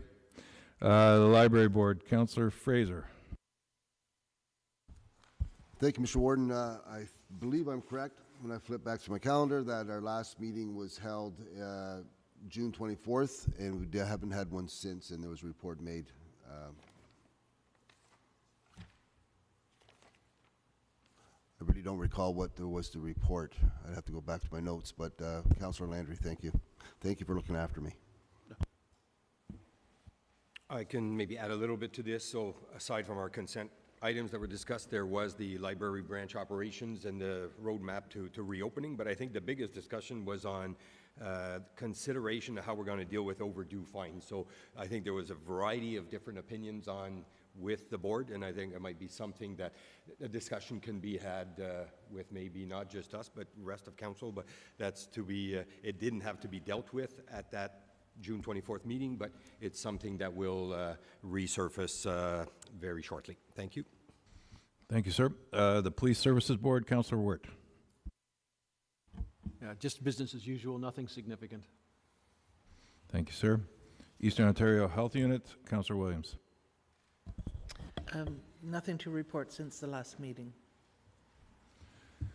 Glen Store Dun Lodge, Councillor Warden. Through you, Mr. Warden. We haven't had a meeting since the last one, but things continue to go smoothly there. There's been no outbreaks reported recently, so thank you. Good news. Thank you, sir. Cornwall and Area Housing, Councillor Smith. Thank you. There's nothing to report. Been no meeting since last council meeting. Thank you. St. Lawrence River Institute, Councillor Gardner is unavailable. Raisin South Nation Source Water Protection, Councillor Williams. No meeting. Thank you. And now we'll allow enough time for this to be thorough. Municipal Advisory, the Algonquin land claim, Councillor Fraser. It'll be as thorough as my last time I spoke. There's been no meeting. Thank you. Thank you, sir. We'll now move on to key information. Madam Clerk. So through you, Mr. Warden, my report does outline that staff would like to schedule a committee of the whole meeting for sometime in September, preferably the week of September 13th or September 27th, to discuss a number of issues that are outlined in the report. If we could set a meeting date today, that would be great. We could meet here in person if council so wishes at 9 a.m. if possible. Thank you. We have had a couple of these. This would be along the lines of what we did in South Stormont, to have there are quite a number of items that need to be discussed thoroughly. Would anyone like to throw out a date in those 2 weeks, and we can work from there? Councillor Breivold and Councillor. Thank you, Mr. Warden. I would respectfully ask that the Mondays be avoided, as South Dundas has their council that night, and it wouldn't be fair to Councillor Gardner and myself to participate in that regard. And not speaking necessarily on Councillor Warden's behalf, but there is a Glen Store Dun Lodge meeting on the 16th. So other than that, I'm not going to propose a date because I can be flexible after that. Okay, Councillor Warden and Councillor Fraser. I was going to propose the 13th of September. Our council meetings always fall on the 1st and the 3rd, so having 2 meetings in one day is normal for us from South Glengarry. Okay, this will be a fairly lengthy meeting, just to be clear for everybody. Councillor Fraser? Thank you, Mr. Warden. I'm looking at my calendar. I'm available 15, 16, 21, and 20. The week of the 13th, I'm available the 15th and 16th. The week of the 27th, I'm available the 29th and 30th. Councillor Williams? I'd like to propose Wednesday, the 15th.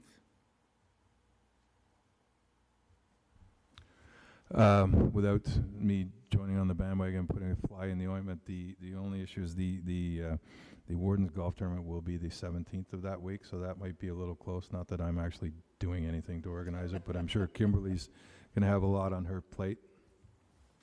Perhaps if we could possibly look at the week of the 20th or the 27th, or the 27th was the other thing offered by the clerk. Can I propose the 29th, Wednesday, the 29th, like Wednesday works for our side of things, but I'm not sure.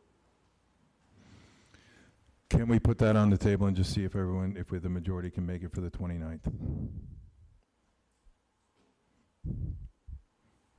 Well, thank you. All right. We will have our committee of the whole meeting on the 29th of September. Thank you.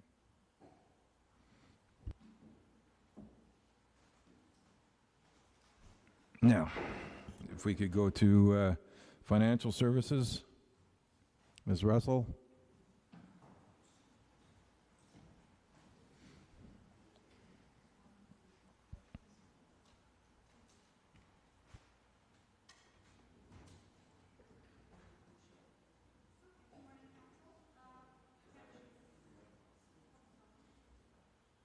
There we go. Good morning, Council. I can't believe it's this time of year again, but here we are in mid-2021 looking at when to start reviewing the 2022 budget. So I'm looking for Council's direction on what you'd prefer to see with regards to when we start our budget presentations. There's both benefits to doing an early budget in December or a later budget in early 2022.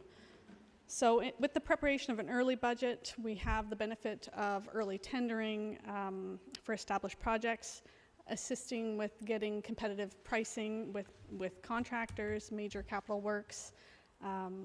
Local SDG municipalities do benefit from the counties having their budgets prepared before the local municipalities, and we implement the budget right at the start of the calendar year. However, with the late budget, we also have the benefit of knowing where our year-end financial numbers lie, as well as knowing the costs of shared services, Eastern Ontario Health Unit numbers, assessments with MPAC. Even though in 2022 there is an assessment freeze again for next year, but we still won't know the growth that could be attributed to 2022, which could be important for our numbers without the assessment increases. Supplementals and omissions, we won't know that either until mid-December. So I'm just looking for what Council will like to see with regards to how and when you would like the budget presented. Questions, comments? Councillor Smith. Thank you. Through you, Warden. I'm just going to say I prefer an early budget. I know at our township level it would give us a chance to gauge where we can set our township budget at if we have an overview of what we're looking at for the counties. Thank you. Thank you, Councillor Warden. Through you, Mr. Warden, I concur. I like an early budget. I think even though there are some unknowns, we're off on the right foot, and that's good. Councillor Byvelds. Thank you, Mr. Warden. If staff desire one in December, I don't have an issue with it. It doesn't really matter in South Dundas what the counties want to spend or not spend. We spend what we need to spend. My concern, though, would be we decided in our last budget to earmark all the certain surpluses from the transportation department into now need roads, and if we don't have those final numbers, how do we spend dollars that we don't know? So with regards to the policy we passed, the council passed this year with the now needs roads, Any surplus that we would only be finalized based on the audit would be in early 2022. So all those numbers for the now needs roads would go into a reserve. And then at that time, should council decide to use any of those funds for now need roads in that calendar year, we would have to propose it at that time to use those reserves for it. Thank you, Ms. Warden. Maybe I'd like to have Ben comment on it. Like what's your vision on what we tried to accomplish last year and how we're going to deal with it if we go forward like this? I understand that you won't know exactly, but you may have some ballparks. And you can't really plan. Like, we wait till April, then we all know that we're going to be maybe too far in the construction season to go forward. Yeah, I guess what our plan is this summer is when we're working through some of those, like getting those projects scoped for council, and it's it's shovel-ready projects too, right? So so that's going to eliminate some of those more complex ones, like County Road 22, quite frankly, where we're going through land acquisitions and significant detailed design. Truthfully, an early budget helps us in a sense because we are able to move the stuff we have taxed for through, and then it frees up that time to be able to actually focus on those roadways because they're in a reserve, so we're not taxing for that extra work. So I see it fits very well. The only challenge with it is it may not work to sync up with our hot mix paving contract. But at the end of the day, these are my sense is it's going to be some pretty significant projects anyway. So we're not going to really lose out in terms of competitive pricing. I think they're going to be a competitive project on its own to entice contractors to sharpen the pencils. So I think it works well for an early budget. Thank you, Councillor Wirt. Through you, Mr. Warden, I guess I'm glad to hear you make that comment, Ben, because when I watch the prices you're getting later on in the season, I often feel that it's advantageous for us to wait, that we see report after report coming in below budget. So I'm refreshed to hear that. But my comment would be that I think we need to wait on this, that we're coming out of a pandemic, and I think the more time we have to evaluate the impact to our taxpayers, the further ahead we're going to be as far as how we administer the budget coming forward. So I'm not in disagreement to consider this next year, but I think we're going to start to see the real impact as the support programs wane off and the reality of the new economy come forward. And I think we'd be wise to wait and evaluate that as closely as possible. Thank you. Any other comments? Okay, the one thing that I would point out is that there's all valid points being made here. The one overriding benefit to doing it early, which in my mind pales the other possibilities of reasons for waiting, is providing, and let's face it, it's by far our biggest portion of the budget, is by providing Mr. DeHaan with the opportunity to tender early will enable him to get work and projects that we're going to want to see done around this table to get in line and get done. We all know the constraints of construction right now, and while we may, I don't profess to know enough to know whether or not prices are going to go down or they're going to go up or what it's going to be, but the prognosis is pretty good that we will not have contractors available if we don't get in line early to at least get our work done.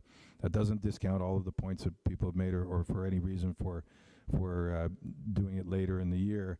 But if we were off a little bit on some guesstimates for the actuals, if we had a couple of a project here or there go over under, it all seems historically evidence with the evidence, it tends to balance out. Those little ripples will pale if we can't get a Cornwall Gravel or someone else to do the work that we need to do. We will have been perhaps, you could argue, financially prudent to make sure that we used real numbers as opposed to any guesses, but then we may just be sitting there with a big pile of money and a whole lot of hopes to do things and nobody to do it for us, in which case then our costs would go up as well. So that's just my opinion on it. But we will go around the table and at least perhaps just a raise of hands as to who would be in favor of having an early budget. Okay, later. All right, thank you. I think you've got your direction, so we have some dates. Can we pick those? Anyone like to narrow it down again since it worked out so well last time? Anyone have a preference? Rebecca?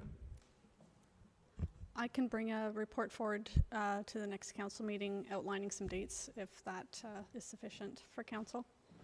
We may be able to reach a consensus if you even have a month that you would prefer. You want it in December? December would be ideal, definitely, because there is an opportunity that the assessments will be ready by then. Councillor Byvelds? Thank you, Mr. Warden. The big challenge I see in December is if you do it early, it'll be under your guidance, no disrespect. If you do it later, you get it underneath the new wardens, because you have that date that will be in December where the new warden will be sworn in, which I believe would be the 17th. So we would have to be before or after. My thinking is the new warden may want to run budget, no disrespect, but that's the way I would envision that, because he or she would guide the team through a budget that he or she has placed through the year. It's a fair point, depending on what council feels. He or she could also enjoy the 2022 budget as well. We will assume that they will be better at this than I am, but we can also go forward with some dates now. Does anybody want to stick with early and we can go prior to December 17th? Councillor Warden? Yeah, I'm fine with that. It wouldn't be a proper wardenship without a budget, so I'm fine with that.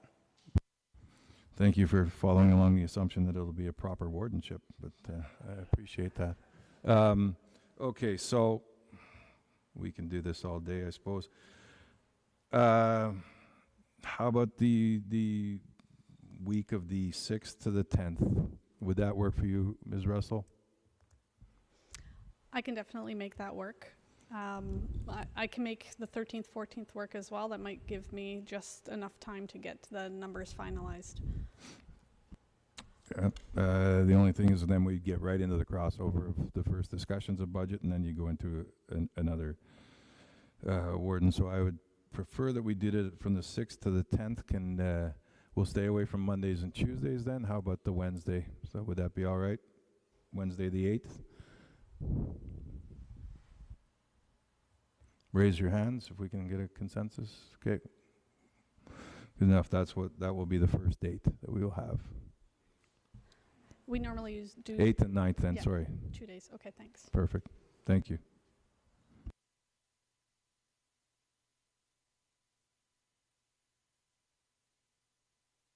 Ms. Russell, yeah, sorry. No, that works out great. Thank you.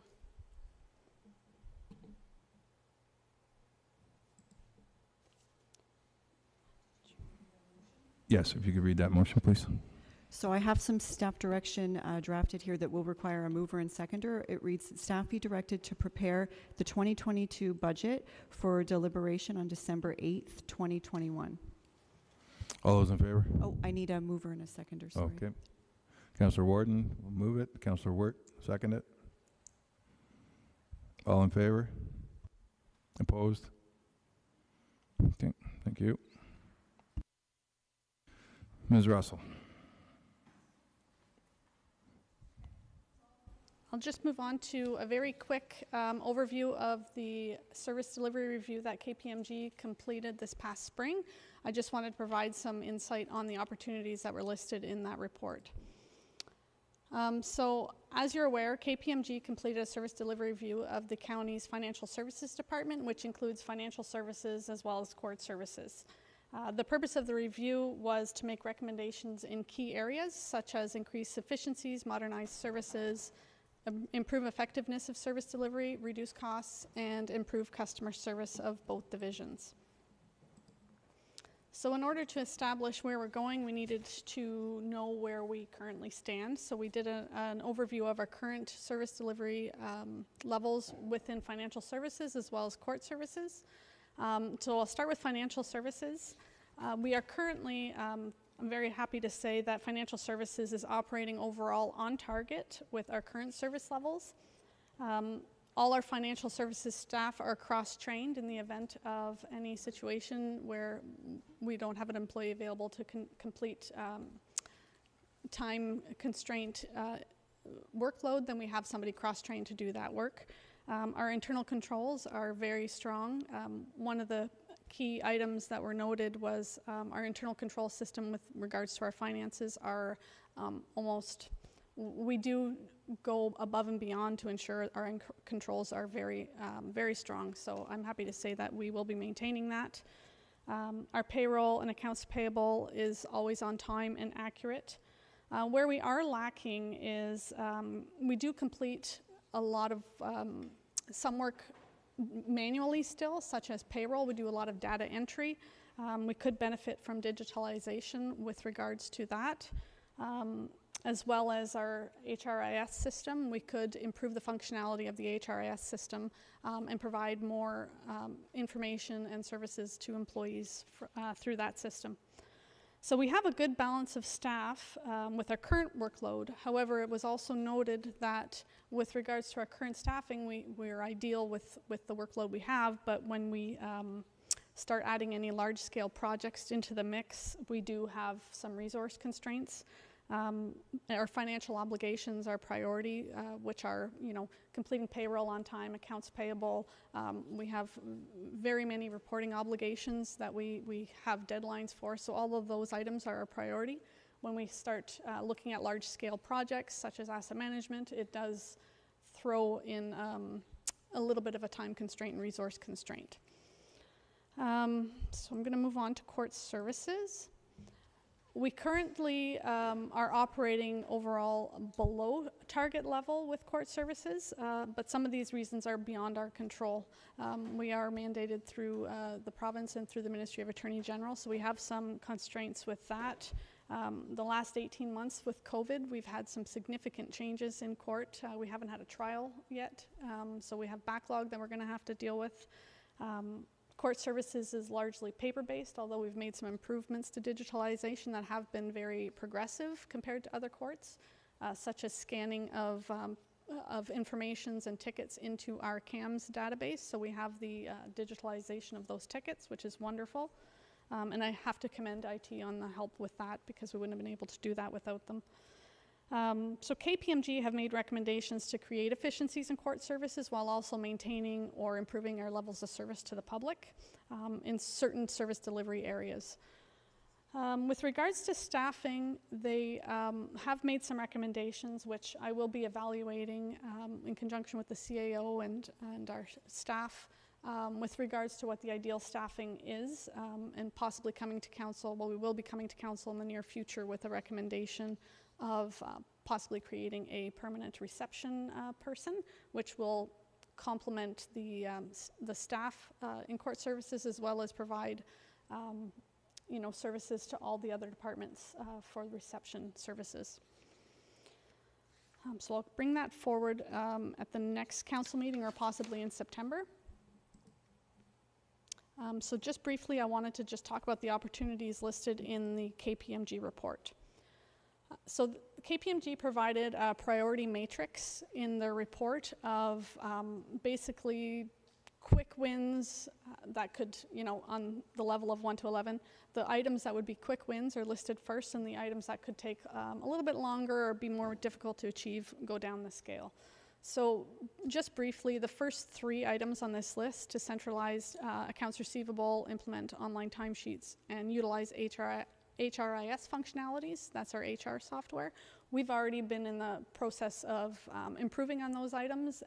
They're just an operational change, and it's going very well. We have, I'll discuss it a little bit further, but those are the 3 items that we're currently working on to progress forward, and some of the other items that I'll be bringing up in the next slides.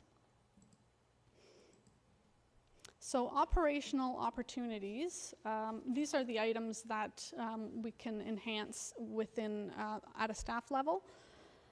So the opportunities currently listed as operational are to centralize accounts receivable. Currently, this is not something that was centralized to financial services only. It was almost every department had a part to play in the accounts receivable process. It is something that we are working on to centralize to just create more efficiencies instead of going back and forth between departments before we are able to move forward. So we are working on that right now and working on standard operating procedures for accounts receivable. Online timesheet software, we've already purchased the software and we are currently in the implementation phase. There was a lot of work to be completed before you get to the point where the implementation is possible. And again, I commend IT services for helping us with this project.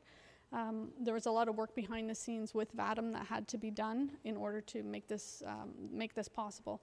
So we're currently in the process of having the system working, and now we're working on the implementation phase to certain departments. And ideally, library services would potentially be the first department we'd phase that out to with their 15 branches. They currently use a digital platform that is no longer supported, so it would be a really good move to move on to a better and more improved system with regards to the online timesheets for library.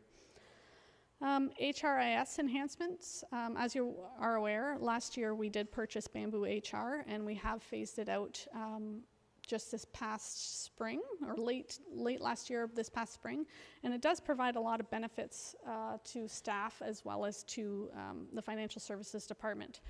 So one of the items that Bamboo HR does complete much more efficiently is the absence tracking. Employees can log into the system and they're able to submit the requests for their time off or their absence requests through the system, and that is something that we can import into the VADM system, so we've eliminated the data entry with regards to those absence sheets.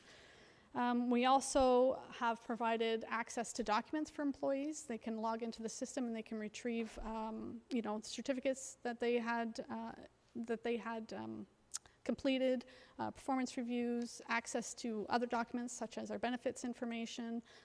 There's quick links to our benefits and OMERS and things like that that they can achieve there, and it eliminates the middleman of reaching out to financial services, finding out where to go for that. So all the information we provide is readily available for them. So now, with regards to the HRIS system, we are working on providing more functionality.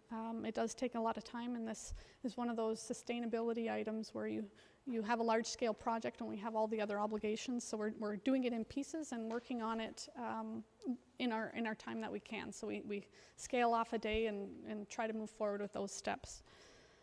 The next one is scheduling software for court. Currently with audio court, and very shortly we will be doing Zoom court. We'll be needing to make improvements with regards to scheduling matters for defendants. Prior to COVID, we were scheduling 100+ matters at 9 o'clock in the morning, and we had everyone attend at the same time. But now with audio court and COVID, we are scheduling them in blocks. So we would have so many attend a 15-minute block, and we provide the information for calling into our conference line. But all the scheduling is done by Excel right now, and there is a potential for overbooking of time in those slots, so we will be looking at scheduling software for court. And one of the things I'll be looking at is using COVID funding for this, because this is as a result of COVID why we have to move forward this way. So that will be a benefit to get that going. We now have 2 people sitting in the courtroom, and one of the purposes is because scheduling is it could be quite complicating. So some items I would like council consideration on, not necessarily today, but in the future. Our court service staffing structure. In the next few months, we will further evaluate the needs of the court and come forward with a recommendation of what the ideal staffing mix would be. And again, it's possibly the best alternative is to create a full-time reception person at the counter. Right now we rotate that position every week with a staff member from court. So this key position was a recommendation by KPMG and would streamline the services not only for court but for all the other departments in the building. Another recommendation from KPMG was to possibly eliminate bringing certain reports to council when previously approved by budget. So this would include items for purchases, tenders that were included in the budget, or projects that we put in the budget. So this would include items for, So items that come in on budget or under budget, it's up to council's discretion. We wouldn't necessarily come with a report every time to award the tender if it was already approved by budget. But should the items come in over budget or change in scope, we would still be bringing those forward to council. So an alternative, instead of a report for every approval, we could come with a quarterly report to council or a key information report on the items that were awarded instead of requesting approval for each individual item. So should council want to do this, we could do it through a delegated authority bylaw, which I do believe is coming forward in the next few months with our clerk. So we could discuss it a bit when that time comes. Efficiencies through digitalization. So any system improvements through digitalization will be investigated, and a recommendation will come forward through the budget process for this, unless there are digitalization options that are within our budget for our current costs that are outlined in the budget. Asset management planning. So KPMG has made a recommendation for a consultant or a contract position to complete future components of the legislated requirements. They didn't request it for our next phase because we are in a good position for our 2022 deadline, but the concern was, going back to the sustainability factor, the time and the resource constraints to do the amount of work that's required for the asset management plan going forward when we start getting into our proposed levels of service and the in-depth analysis of the asset management plan. The recommendation was to possibly look for a consultant for that. We currently had budgeted I believe in 2019 and in 2020, we had money from the modernization funding that we budgeted for towards asset management. However, we didn't complete the work last year due to COVID, and this year we were in a good position to continue without using that funding, but it could be an option to just use that funding towards our next phase. And I'll be bringing that forward in our next budget. So that is the key items that I wanted to mention with regards to that service delivery review. So if council has any questions, I'd be happy to answer. Okay, thank you, Ms. Russell. I will turn it over to council. Just a reminder that this is information purposes at this point in time, so we're not going to get too deep into the weeds of asking some pointed questions. We will have the meeting when Ms. Russell can provide us with the information and reports that we need, and then we will go through it thoroughly. But by all means, if there's any questions at this point in time, just on what you heard.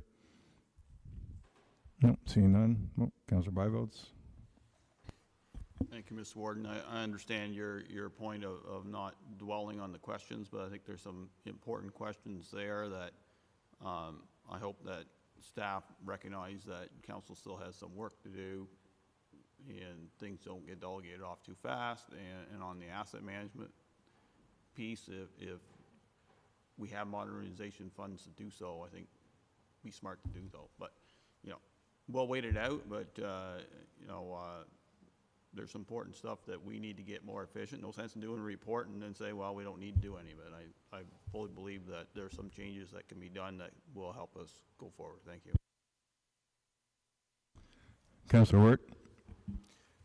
Yeah, and I'll take direction, obviously, from our CAO and the financial department on this, but year after year, I continue to be impressed with how diligent we are in the court system, and at the same time, we don't have that same diligence because we're lacking ability to pursue out-of-province revenues that are on our books. And if that discussion could ever be had at council with some options, I think it would be time well spent. Thank you. That's probably an item that we could also add to any committee of the whole discussion if we wanted. It's a good point, Mr. Wirt. And we will move on to transportation services. At this point, I will point out, however, to Councillor Byveld's important point, there will be a discussion. There will not be reports coming through, and we will just whitewash them. That will be the time where every member will have the opportunity to delve as deep as we want into this information. It's just simply that right now we don't have the information to even be criticizing or endorsing. So we will do that when the time comes, and there will be no expectations of a report is placed, so you can't have any comment on it. Thank you. And now, Mr. DeHaan again. Thank you, Council and Warden. So first report to bring forward was with respect to additional gas tax funds. And at our May meeting, we had talked semi-formally about the opportunity to spend some of those additional gas tax funds on top of what was directed towards Martintown. And so staff prepared a recommendation with respect to if Council was interested in actually doing some additional work, which road we'd bring forward, which is essentially a road that's planned in 2022. And our suggestion was to advance it into this year, just because, again, similar to the points I raised at, when we talked about County Road 8, is that we're already, kind of done the evaluation of the underground, done the geotechnical evaluations. We're starting to work towards getting that ready to go, so it's a natural evolution of that project. That being said, I recognize that the direction I've got from Council after we awarded that small piece of County Road 8 is to come back with some options to expand that scope of work. So that would be digging into this money here. So perhaps this report is moot, and that's quite all right. I'll take my direction, and we'll move forward. So this was presented to Council as an option if they were looking to spend a little bit more money. The caution, and I do have some draft resolutions there if Council does want to provide some direction with respect to it, just to make sure I'm understanding where we're going forward with it. So with that, I'll answer any questions. Councillor Fraser. Thank you, Mr. Warden. To Ben, County Road 3 from County Road 1 East, that would remain on the 2022 schedule? Correct. Thank you. I would think that everyone was aware of this report when we spoke earlier, and we did give Mr. DeHaan direction. I assume everyone is still comfortable with going ahead and getting the information about County Road 18 so that we can then compare. Everyone's good with that? Perfect. Okay, thank you. Mr. DeHaan?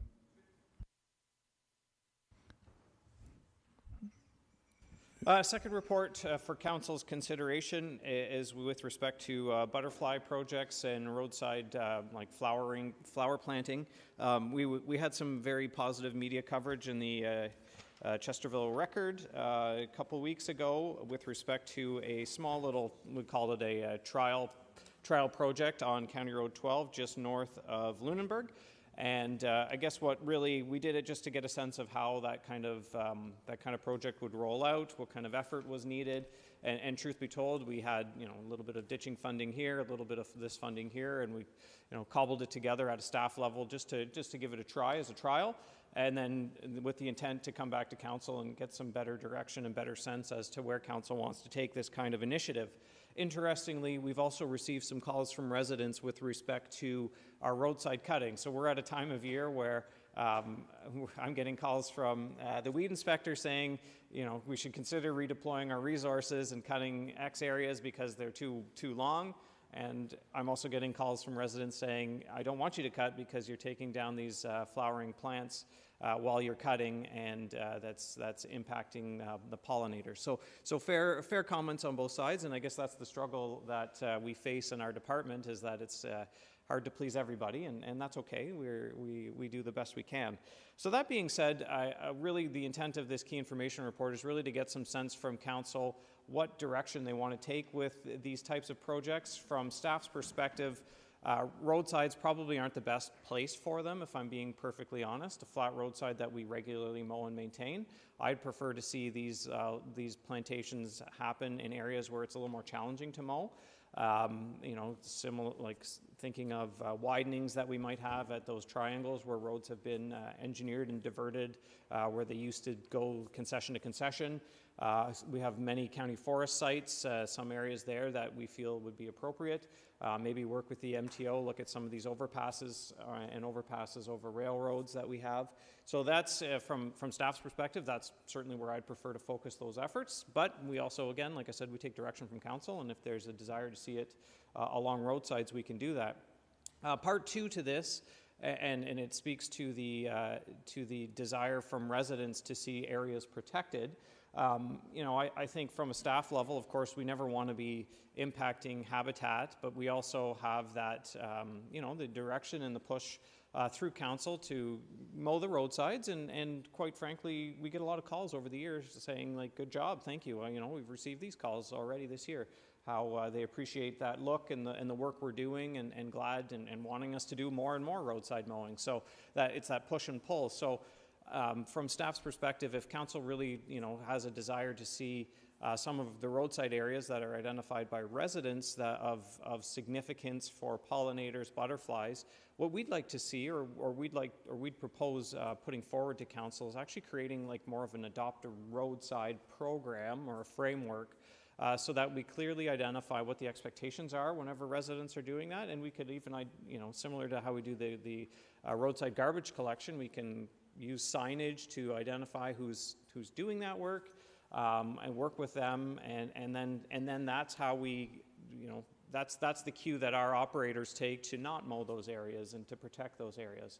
So with that, I guess I'll leave it to council. I know the report's got a bunch of questions for council's consideration, which I've summed up here, and really, again, some draft resolutions for council's consideration if they have specific goals and direction they want us to take on it. For now, we've done the one trial. We think it worked well. I think, if council's happy with us just doing it when we can, as we can, that's fine. But if there's specific goals that council wants us to achieve, then that's the kind of information and feedback we need to have so that we can make sure we're meeting the goals of council. Okay, who would like to start? Councillor Warden, then Councillor Fraser. Oh, Councillor Williams. Thank you, Mr. Warden. Ben, you're not surprised. I think this is a terrific project, and I think you're on the right track here, involving the public and coming to some kind of agreement so that it is managed appropriately, so that it doesn't interfere with the work you need to do.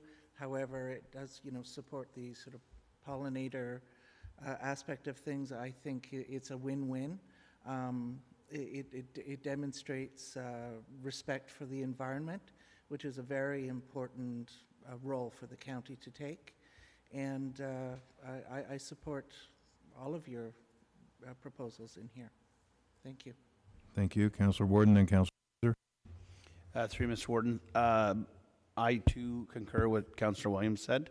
I think this is a great program, and I'd like to see it develop into what you had suggested in regards to adopt a road, especially those triangle lots at the counties. I think that is a more appropriate place.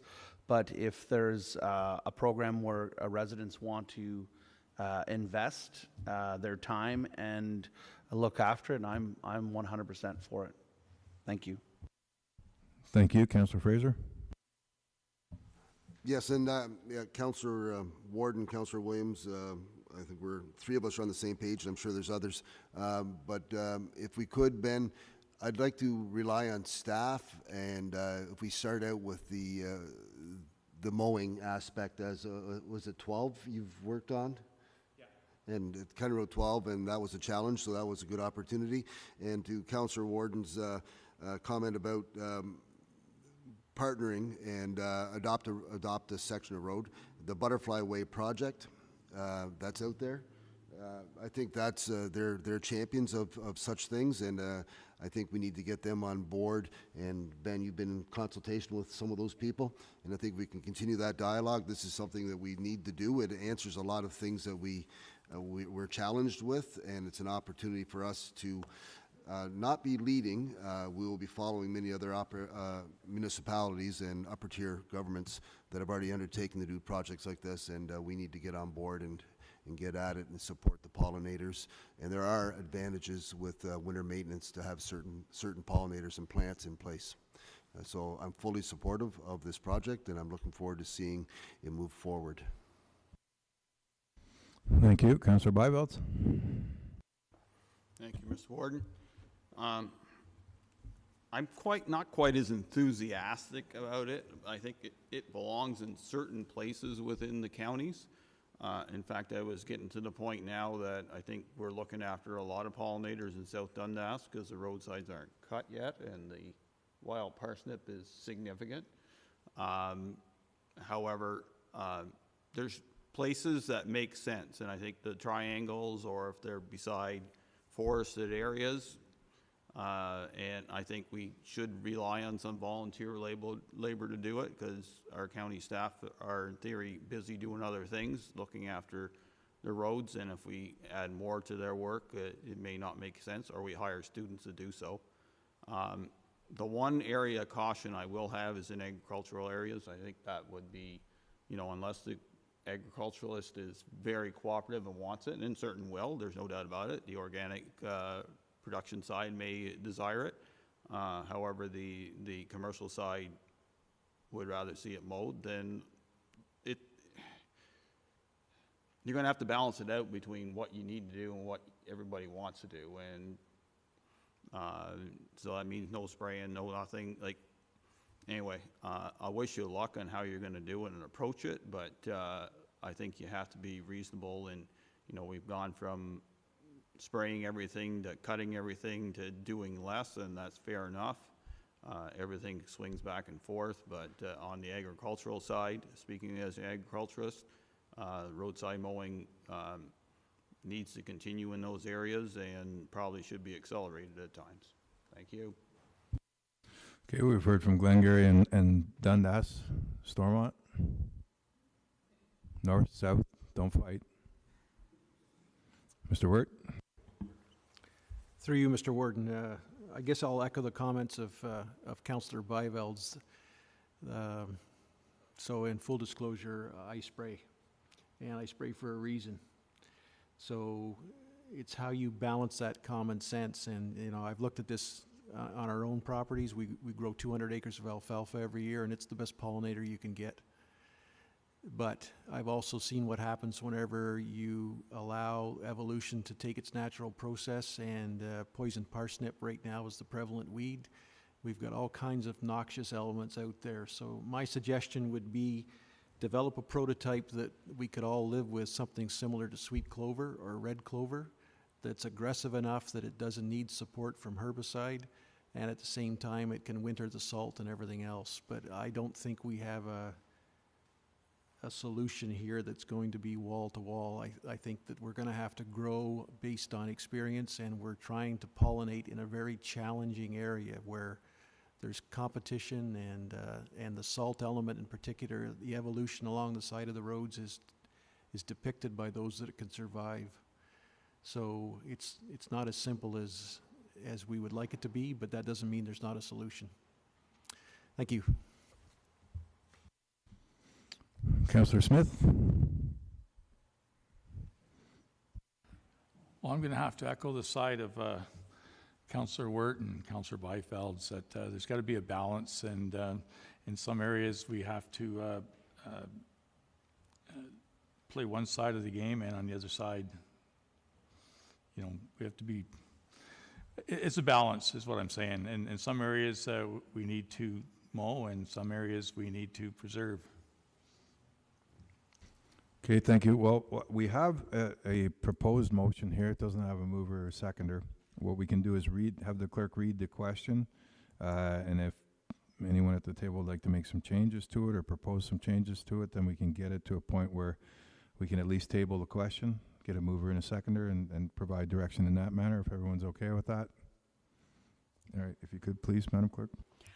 There were 3 proposed motions in Ben's report. The first one was to direct staff to provide council with a detailed report describing options and costs to complete up to blank amount of sites as part of the 2022 Transportation Work Program. Okay. Then through you, Mr. Warden, the next one was that staff be directed to prioritize future pollinator sites in locations that do not conflict with roadside mowing or spraying. And then the third one read that staff be directed to create a draft policy and framework to allow residents to identify, protect, and maintain roadsides. Okay, so do you want to do them one by one? Councillor Warden? I was just going to say I prefer the middle one. Where it allows it in staff's discretion. I think they'll use the knowledge of the road system. I think it's best to be left in their hand and to come back with something. Okay, we have that proposal on the table. Is there any good? Councillor Jaworski? So maybe it's more a point of clarification. So these are 3 standalone resolutions. Because I had understood it was all three together, because I didn't see them as conflicting necessarily one with each other, but maybe I'm misunderstanding. You know, and they're not intended to conflict. It's just really to understand what direction council wants us to take. So it's not picking one or over the other. It's rather, you know, if council has a certain goal they'd like us to try and achieve, I'd like to understand that so we can make sure we've included it in our 2022 budget. If council wants us to, like council agrees with the concept of looking at areas that are not necessarily conflicting with mowing and spraying, rather we're going to prioritize. You know, if council says we want to spend $10,000 on this initiative as part of next year's budget, that they also understand it's not on the roadsides particularly, but we're going to prioritize other areas. And the last thing is, and it would be something we work on from this point to probably, you know, I imagine even at the committee of the whole meeting in late September, I could have a draft policy together that we can have a further discussion on how we kind of adopt a, you know, a pollinator roadside program. So that's, you know, it's really three standalone that aren't conflicting or needing a selection between them. It's just really to understand how far council wants me to take this. Okay, so we have Councillor Wirt, Councillor Williams, Councillor Fraser. Is your hand up, Councillor Byvelds?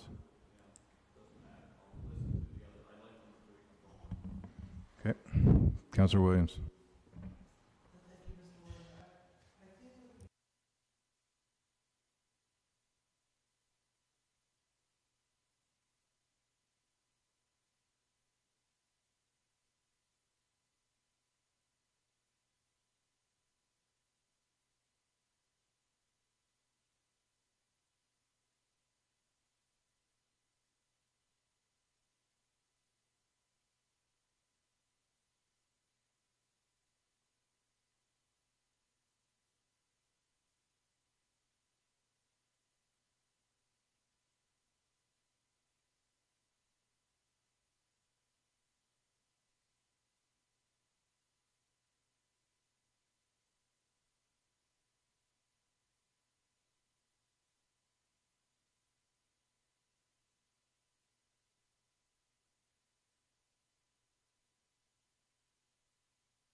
Councillor Wirt.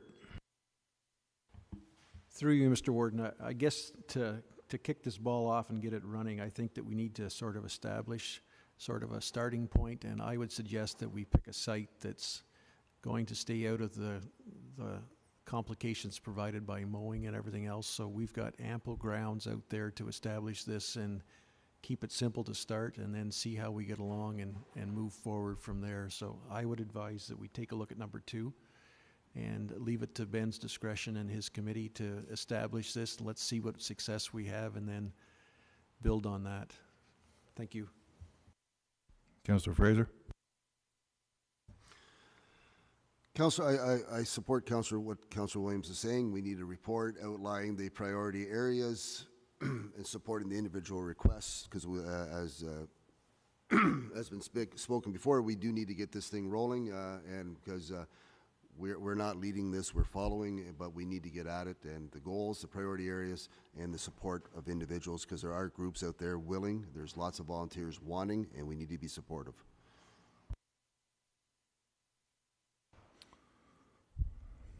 Councillor Byvelds, did you have a comment?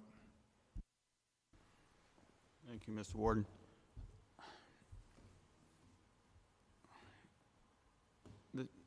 I think Council Wirt makes the suggestion that we do number 2. I think, you know, you're right. There's something in all 3 of them, and perhaps, you know, no disrespect to Ben, but maybe one would have been better, given us, there's too many options here. We're going to be here all day. But a good policy incorporating all of that, maybe coming to council, and then we can kind of massage it, and then he can go back and bring it back to council as a policy under a bylaw, and then we have something. But I think this is the start of something that could become bigger and better, but we need we need more information in a policy framework that he's comfortable with, we as councillors are comfortable with, and the public is comfortable with, including, you know, businesses that rely on, you know, clean areas of our landscape. You know, it's this balancing act. But I think, you know, getting to that point is probably where we need to go, and it needs further discussion, and I don't know if there's one here that really fits it perfectly. Thank you. So to give direction today, I believe that, and correct me if I'm wrong, I believe that we're hearing that we would be comfortable as a group with having Mr. DeHaan continue on with sort of the sentiment that is expressed in number 2, but we will not adopt that as our policy, and come back to us at the earliest convenience, probably the next meeting, with reports that the gentlemen have been speaking about, so that we can make a further and one suggested bylaw or one suggested motion, so that we can pick and choose whether or not we want to send that direction. I think that would be, as opposed to trying to curve all the edges on 2 or 3 different options. And then I would expect that council would come prepared to have their options that they would like to see in as well. When we get these reports, nothing precludes us from making our own suggestions and coming in prepared, as opposed to just coming and asking for more information at a different date. So is everyone comfortable with that? If we understand that we need to have some sort of cooperation between spraying and some common sense and some areas that are best suited, as you have been, towards the mowing, and then in the next meeting we will try to hammer it down with further information that you can provide us. Is that clear enough for you, Mr. Don? Yeah, I'm hearing let's get a draft policy that incorporates, like, essentially those resolutions could be and between all 3, but I'm hearing let's do a policy, make sure it incorporates part of, you know, I guess identifies that council agrees, let's prioritize areas that don't conflict with some of those other uses, and then from that will flow kind of the budgetary impact, which is, you know, essentially what I was trying to gather from part 1 is what's that budgetary impact next year. But let's have that discussion after we work through that policy and have a better understanding of where we're going with this. Is that, am I capturing the sentiment correctly? Yeah, you can provide that information, and also please, by all means, council, feel free, knowing that this will be what is going forward, to email Mr. DeHaan with any of your ideas, so he can have it as placed properly as you would like when it does hit the table. Councillor Fraser and then Councillor Dworsky. Thank you, Mr. Warden. It's been expressed by 1, 2, 3, 4 of us that we think that the individual request for protection, a framework, because as Councillor Bybelt's talked about, we can't be relying on staff to do it all, so we need volunteers. That was talked about, I do believe, by 4 of us, and that you didn't mention that as part of the outline towards Mr. DeHaan. I think it needs to be. Thank you. Councillor Dworsky. I was going to say something probably not as well, but the same as what Councillor Fraser just said, that I think there's several of us who are the last point also, we would like to see some sort of draft policy start being put together to how to incorporate residents, because I really do think there's tons of folks who have a lot of passion and energy who would be very happy to participate and help us move forward on these kinds of goals. Okay, thank you. So it would make it 4-3, which is not an overwhelming consensus, to be honest with you. So, Councillor Williams. Thank you, Mr. Warden. I think you're overcomplicating this. I don't think that there's too much of a separation between what we're all looking for here. And I think if Ben can take those 3 points and start to draft a policy, including some of those elements, addressing those elements, and bring it back, and then we can contribute to it. I don't see, I see some philosophical differences here, but I don't see that is going to be able to stop us from making sensible decisions that are going to allow this to move forward without interfering with our agricultural neighbors. So, thank you. That's my suggestion. So we have a motion here that has been tweaked a little bit that we can read and see if everyone can agree with that. And we will, as Councillor Williams just said, we will send Mr. DeHaan with an understanding of what to do in the interim now, and then come back with an amalgam of all the points that are in the 3 options that you've given.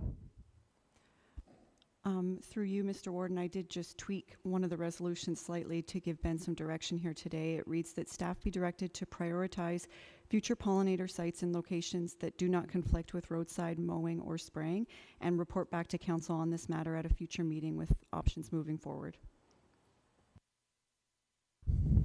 Does that get us moving forward?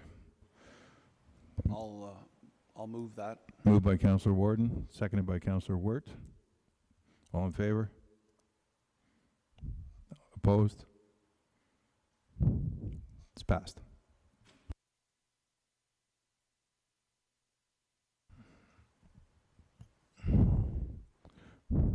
On to planning services. Oh, we have a project update, Mr. Warden, sorry. by Ben. The project updates first. Sorry. You moved and I was just happy to see you gone, Mr. DeHaan. Yeah. Well, you'll be happy because Mike's going to take this one, so I'm out. Yeah.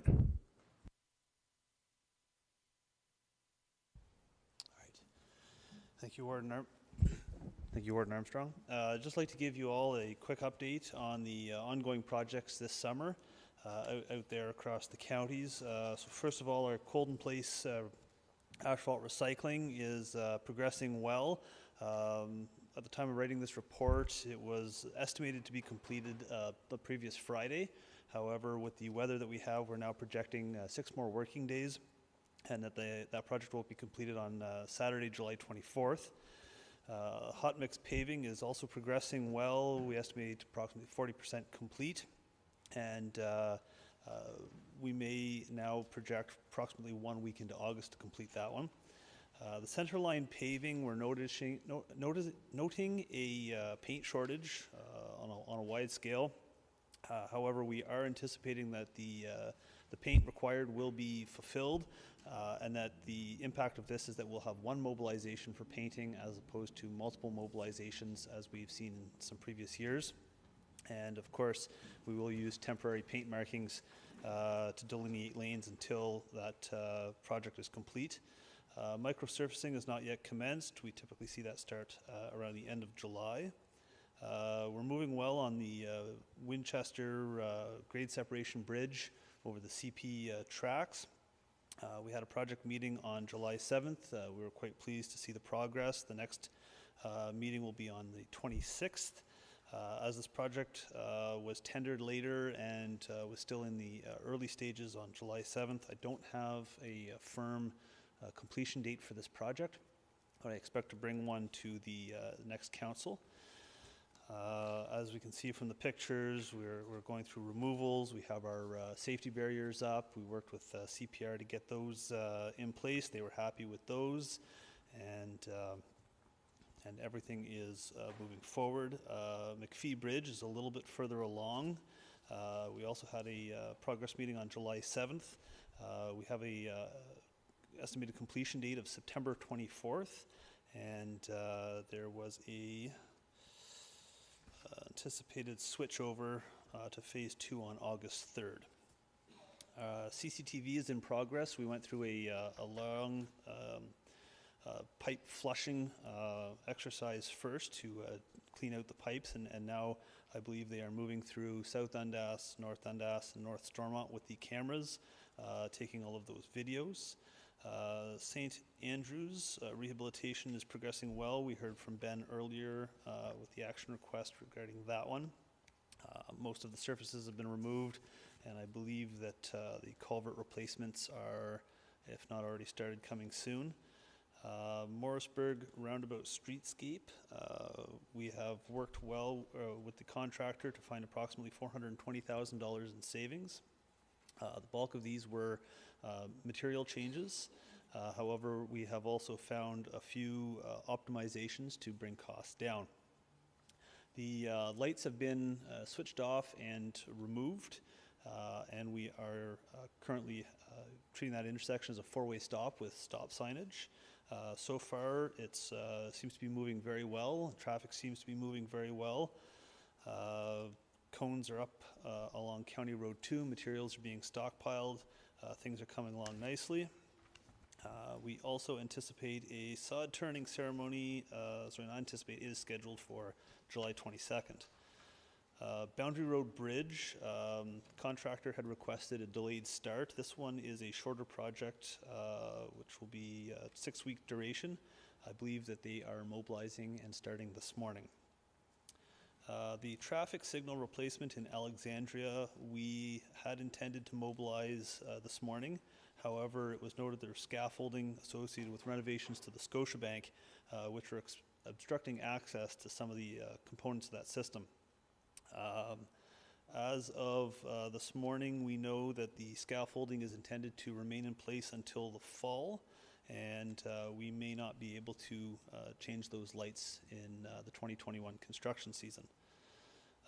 SDG 22, also known as Dyer Road, we have obtained the survey, and we have determined approximate parcel sizes for the road widening all up and down between Highway 138 and the edge of Maxville. We've also issued a request for quote for appraisals for those parcels. Warden's House repairs, we've applied for the building permit, and we are preparing the request for quotations for the work. County Road 18 embankment repair, we are working with the landowner to discuss how that's going to play out.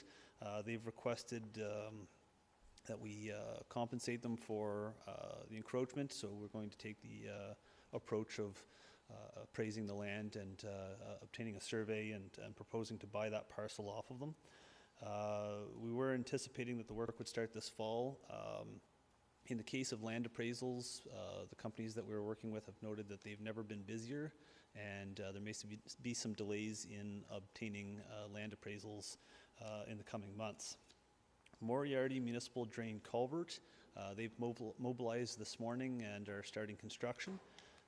We anticipate 1 week to complete that work. This is a full road closure until the work is completed. The 2021 OSIM inspections are progressing very well. We're anticipating the draft reports mid-August. There were 2 small concerns brought to our attention at the time of writing this report. One was a small erosion concern. One was accelerated deterioration on the Dorn Bay culvert. As of this morning, there was a third concern with the Ferguson Bridge. They advised of some loose concrete and asked us to knock it down in case anybody went under there. So all relatively minor issues. Culvert end repairs, we awarded the work internally. It was a minor quote, so that was dealt with by county staff, and we should see that work starting soon. And at this time as well, staff are working on tendering out, issuing requests for proposals for the design for bridge rehabilitations and large culvert rehabilitations for 2022, which includes the Ferguson Bridge I mentioned in the 2 items ago. At this point, I will open it up to your questions. Thank you, sir. Any questions from members? We'll have Councillor Byvelds and Councillor Williams. Thank you. Thank you, Ward. First, a comment. I'd like to thank staff for working with Coco Paving on finding some dollars there. That was a good effort on everybody's part to come up with a good solution on the streetscape project. The culvert on County Road 2 at Doran, I assume we're going to replace it. Steel or concrete? We had the idea of reaching out to local landowners who use that culvert to access the river, and discussing with them their needs and desires, and how the choice of materials and dimensions as well might impact their use of that pipe. And at this point, I think we haven't started that discussion yet, so we may have to circle back on that. And okay, so my comment the reason I asked that question is that that culvert doesn't sit still. It keeps on going up and up and up. So there's something, like every year, there's a bump there now, there's a higher one in the spring, goes back down. That's a perennial problem that's been there and only gets repaired when someone does a grinding and or cold in place like I had the last time and drops her down. So from a structural point of view, that culvert does not sit still. So I know I've had people comment about the ride or the bump that does get created. So keep that in mind as you engineer, because to me, that is more priority than those who want to take the fishing boat through that little culvert. Okay, I've noted it. Thank you. Councillor Williams? Thank you, Mr. Warden. I just want to go back to County Road 22 for a second. I know that Councillor Wirt and Landry have been on this before. I'm just wondering what the timeline is for that road, because I quite agree that it's actually dangerous now. It's dangerous. The way it drops off on the right-hand side, especially in the winter, I could see someone going off the road there easy. What is the timeline for the actual construction being able to get it budgeted and construction actually starting on that? And Mike, you can correct me if I'm wrong. I think we are actually planning, because of the condition of it right now, we are doing some skin patching out on there this year. There's a small section of skin patching that I've got 95% confidence was included in our hot mix tender. And that's just to hold it together until we get there. You know, and I've expressed this with our friends at North Stormont in the past. Just because of the complexity of that project and the need to acquire land, we're realistically, I think reasonably looking at 2023 by the time we're out there, which is why we were looking at doing some skin patching in those the bad areas to try and just again hold that road together until we get there. So that's 2023 is I would suggest a reasonable expectation, subject to budget approval, subject to all those good things. So thank you, if I may, Mr. Warden. Yeah, well, it is what it is timeline. You can only move it so quickly. I guess I have some of the same concern for the east part of County Road 22, which is showing signs of doing exactly the same thing. It's dropping off on the right-hand side, and I'm assuming it has something to do with the construction that was done, putting that water line in, and the ground is falling away there. I'd like to see some consideration taken into looking at that whole stretch of road, because I know it's just going to get worse and probably quickly there. When it starts falling off, it's dangerous. And if I may, and Mike, you don't have the background of it, just happened prior to your start at the counties, but yeah, there was that water line that put in, and we saw rapid deterioration of the condition of that roadway. So it would not have been captured in the last 4-year review, but I'm curious the next time we do that comprehensive review, how it would characterize it, because I share your concerns and your feeling about how we saw that drop off. Okay, thank you. Thanks, Mike. Thanks, Ben. Planning Services.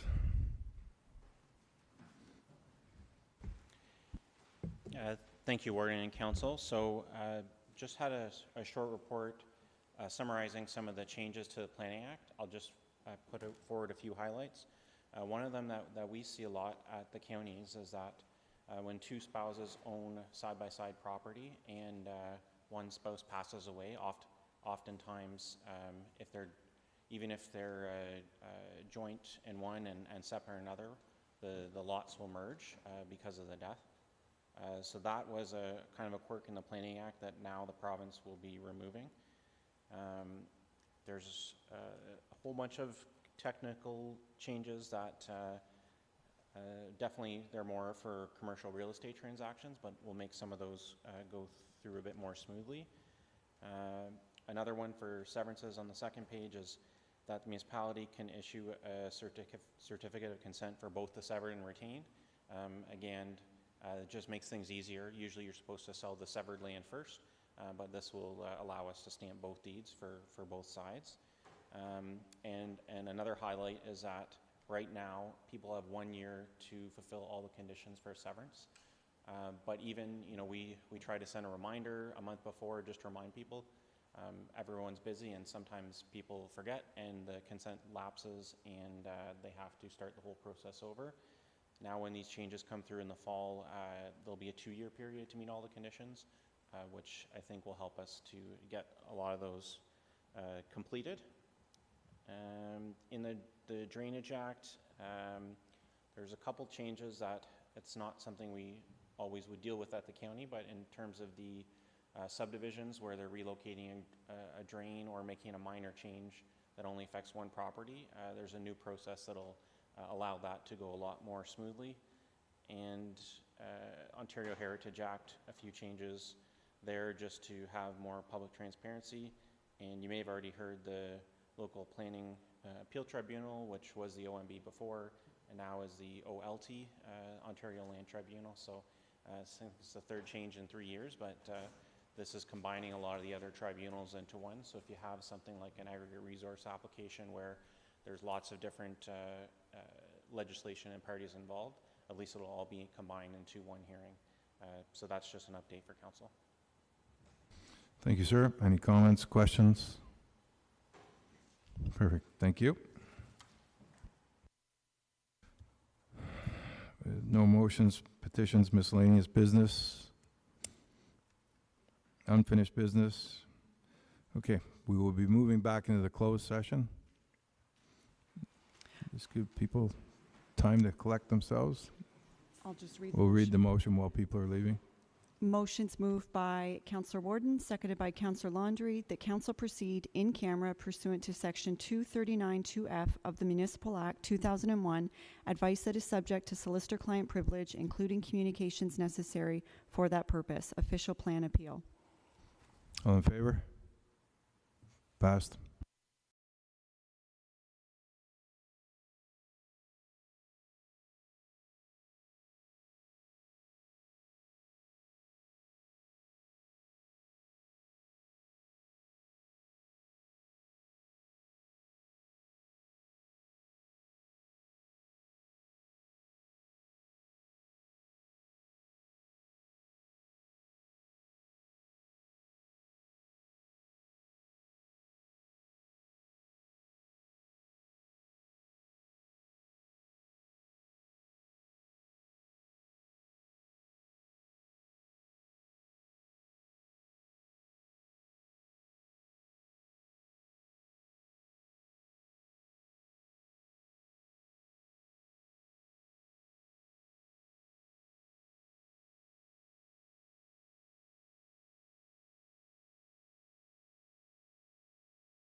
Motions moved by Councillor Laundrie, seconded by Councillor Warden, that council now rise and reconvene without reporting.